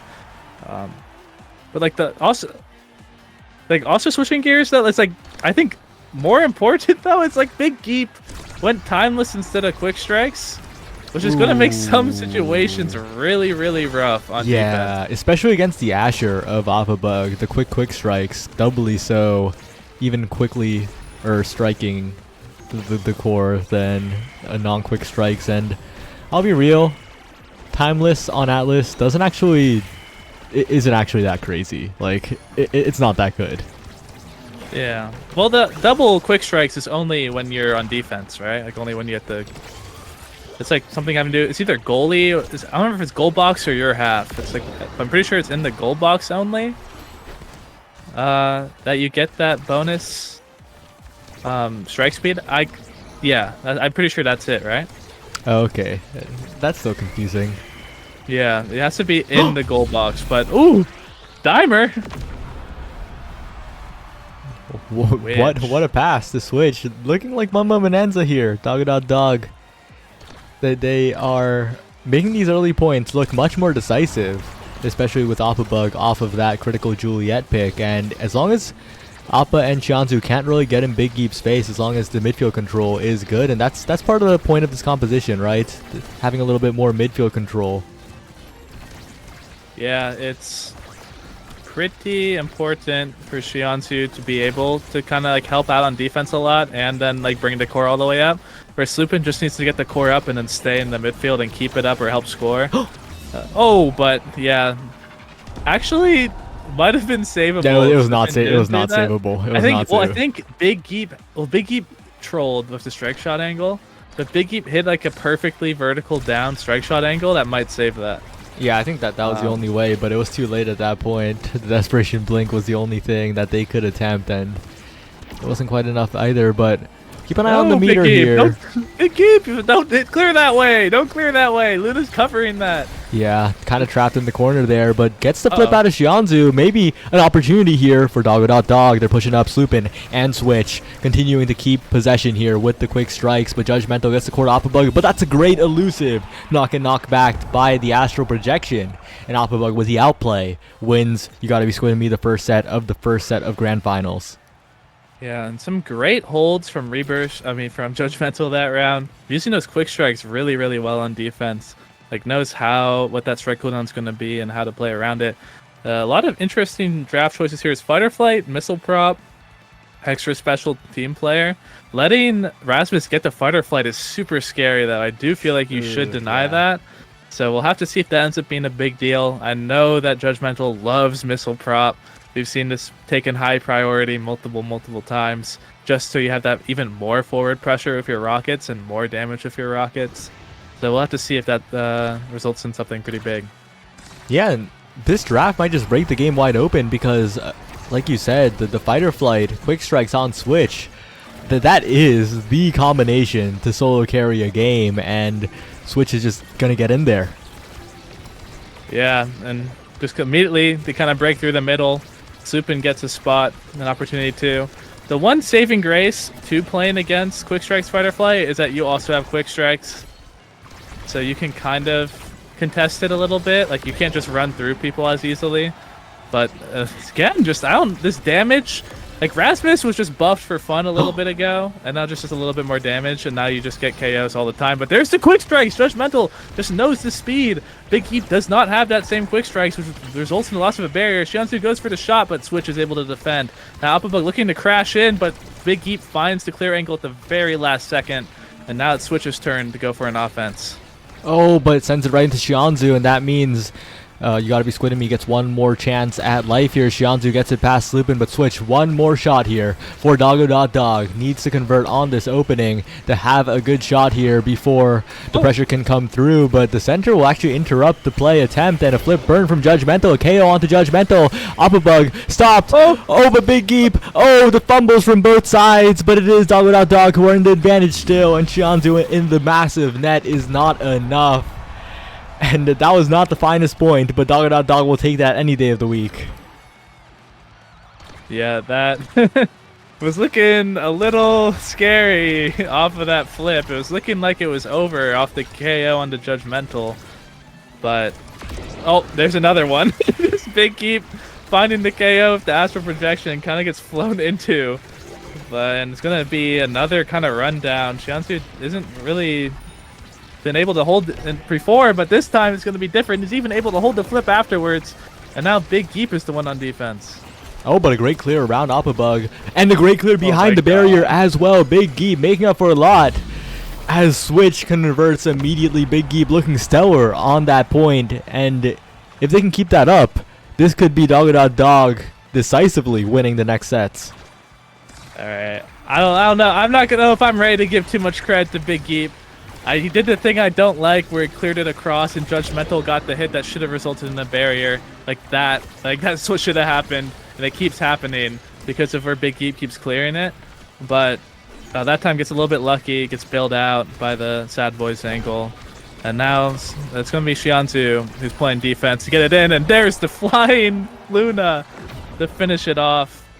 And there's another good point from You Gotta Be Squidding Me. Okay, well, You Gotta Be Squidding Me. If they can make points like that, they can stop the momentum in its tracks.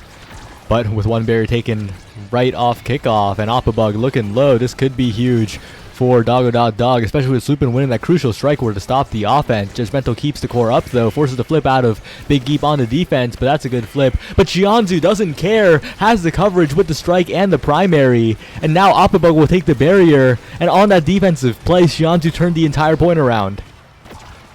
Yeah, now you have to deal with this Opabug guy just sitting on you, just waiting for an opportunity to use this flip to score. But the cooldowns are going to be enough, but the reach of the Astral Projection is not going to be enough to reach the core, and Opabug is going to get another goal. And this is more what I expected to see. Now, if I'm Judgmental here and I have dash, I'm dash core flipping it immediately to try to get the double barrier. Doesn't go for that. He's going to probably opt to keep it for more defense. But here we go, flying in. 2 flips right now to get this last barrier, but neither will be opted to be used. Appa Bug is going to get that last barrier from Xianzu's flip. And now Judgmental is just sitting with this flip. It's really scary because at any point there could be a flip in your face if the core gets close enough to the goalie. Appa Bug! The center explodes at the perfect angle, and that's a crazy goal for You Gotta Be Squidding Me. Doggo Dog's momentum was so good, but it's halted immediately, and Judgmental first pick again. And if Doggo Dog can't win that set, it's looking tough. This could be the beginning of chatting, of chatting's rise to greatness. They did have some really great weekly runs in the past, and although Appa Bug might be the only one left from that roster, this team is back to make history and just beat a bunch of NASL players and take another tournament just being one set away. Rebirth getting that twin drive is going to be able to move up even more. The Knife's Edge, though, is going to give even more speed to switch, which could become a problem. But Xianzu has been able to match so far. If this Among Titans and Chrono Boost, it might be enough to kind of hold back Switch's offense, but what a clear from Judgmental. Oh, and Big Geep, tough defense, but it goes around the barrier again. And Judgmental won't let that barrier fall. Sloopin looking low with no meter available. Gets healed up by Big Geep as Switch pushes forward. The Strike's putting in a lot of work here. 2 barriers taken for Switch. Switch going in with Sloopin, but the play just doesn't convert barely, and that could be fatal here. Good clear by Big Geep though, getting it past Appa Bug. The barrier still stands for Doggo Dog as Appa Bug goes in, but the Expanse meets his face as once again it comes out. Curse of Strike Shot though, as Judgmental Strike burned on the other side of the eject. Good play. Good heads-up play by Big Geep.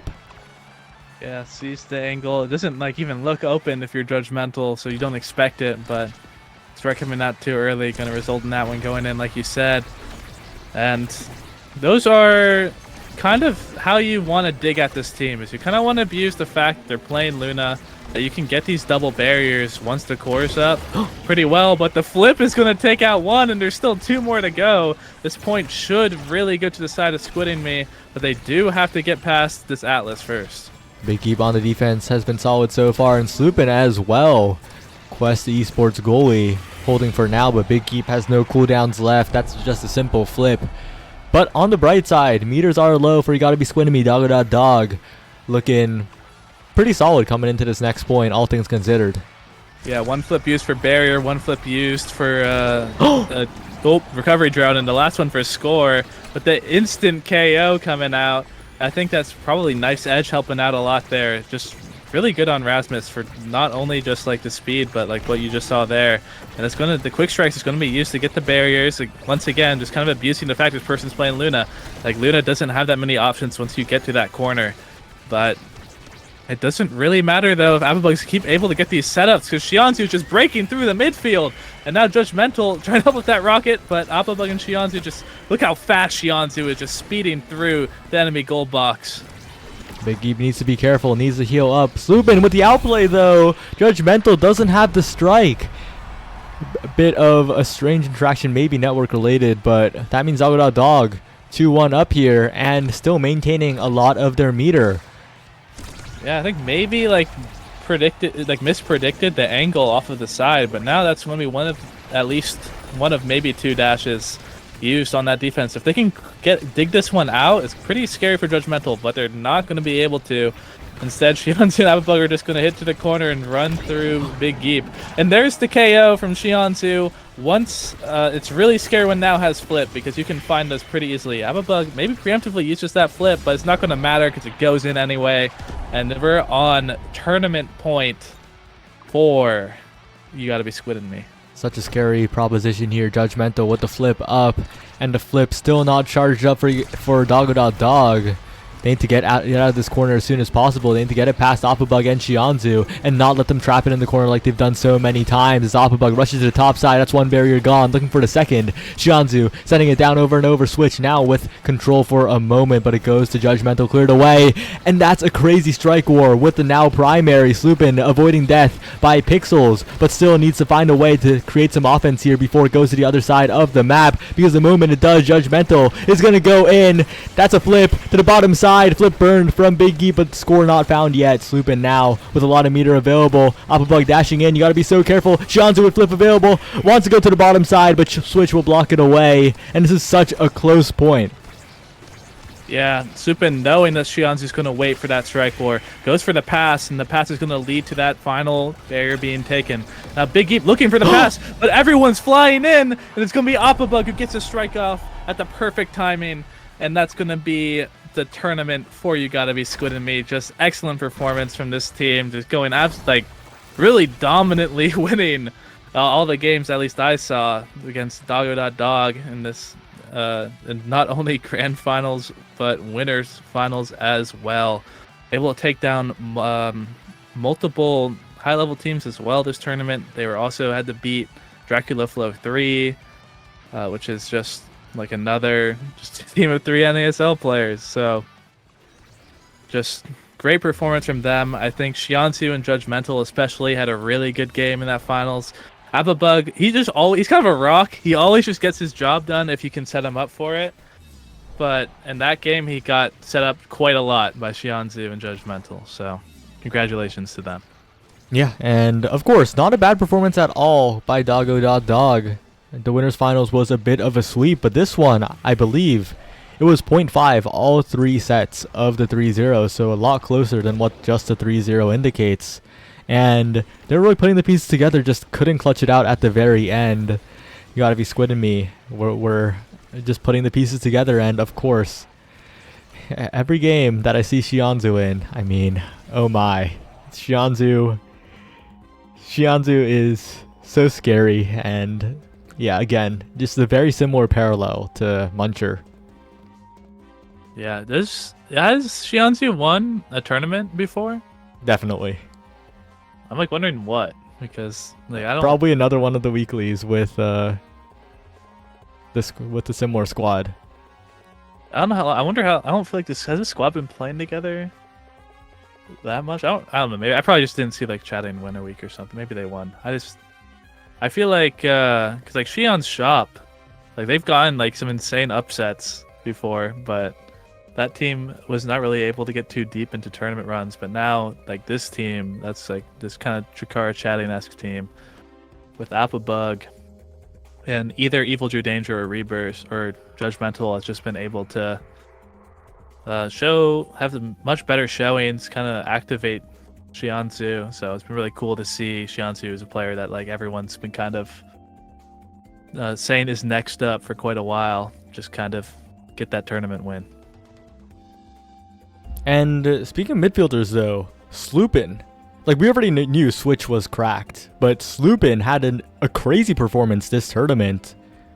Outplayed a lot of people this tournament, on their way to second place. And I think with how Sloopin's been playing in both goalie and midfield, it is not quite flying under the radar, but definitely a player to look out for in upcoming tournaments and maybe the upcoming season of the North American Strikers League, and of course the qualification, which more info will be released about that pretty soon.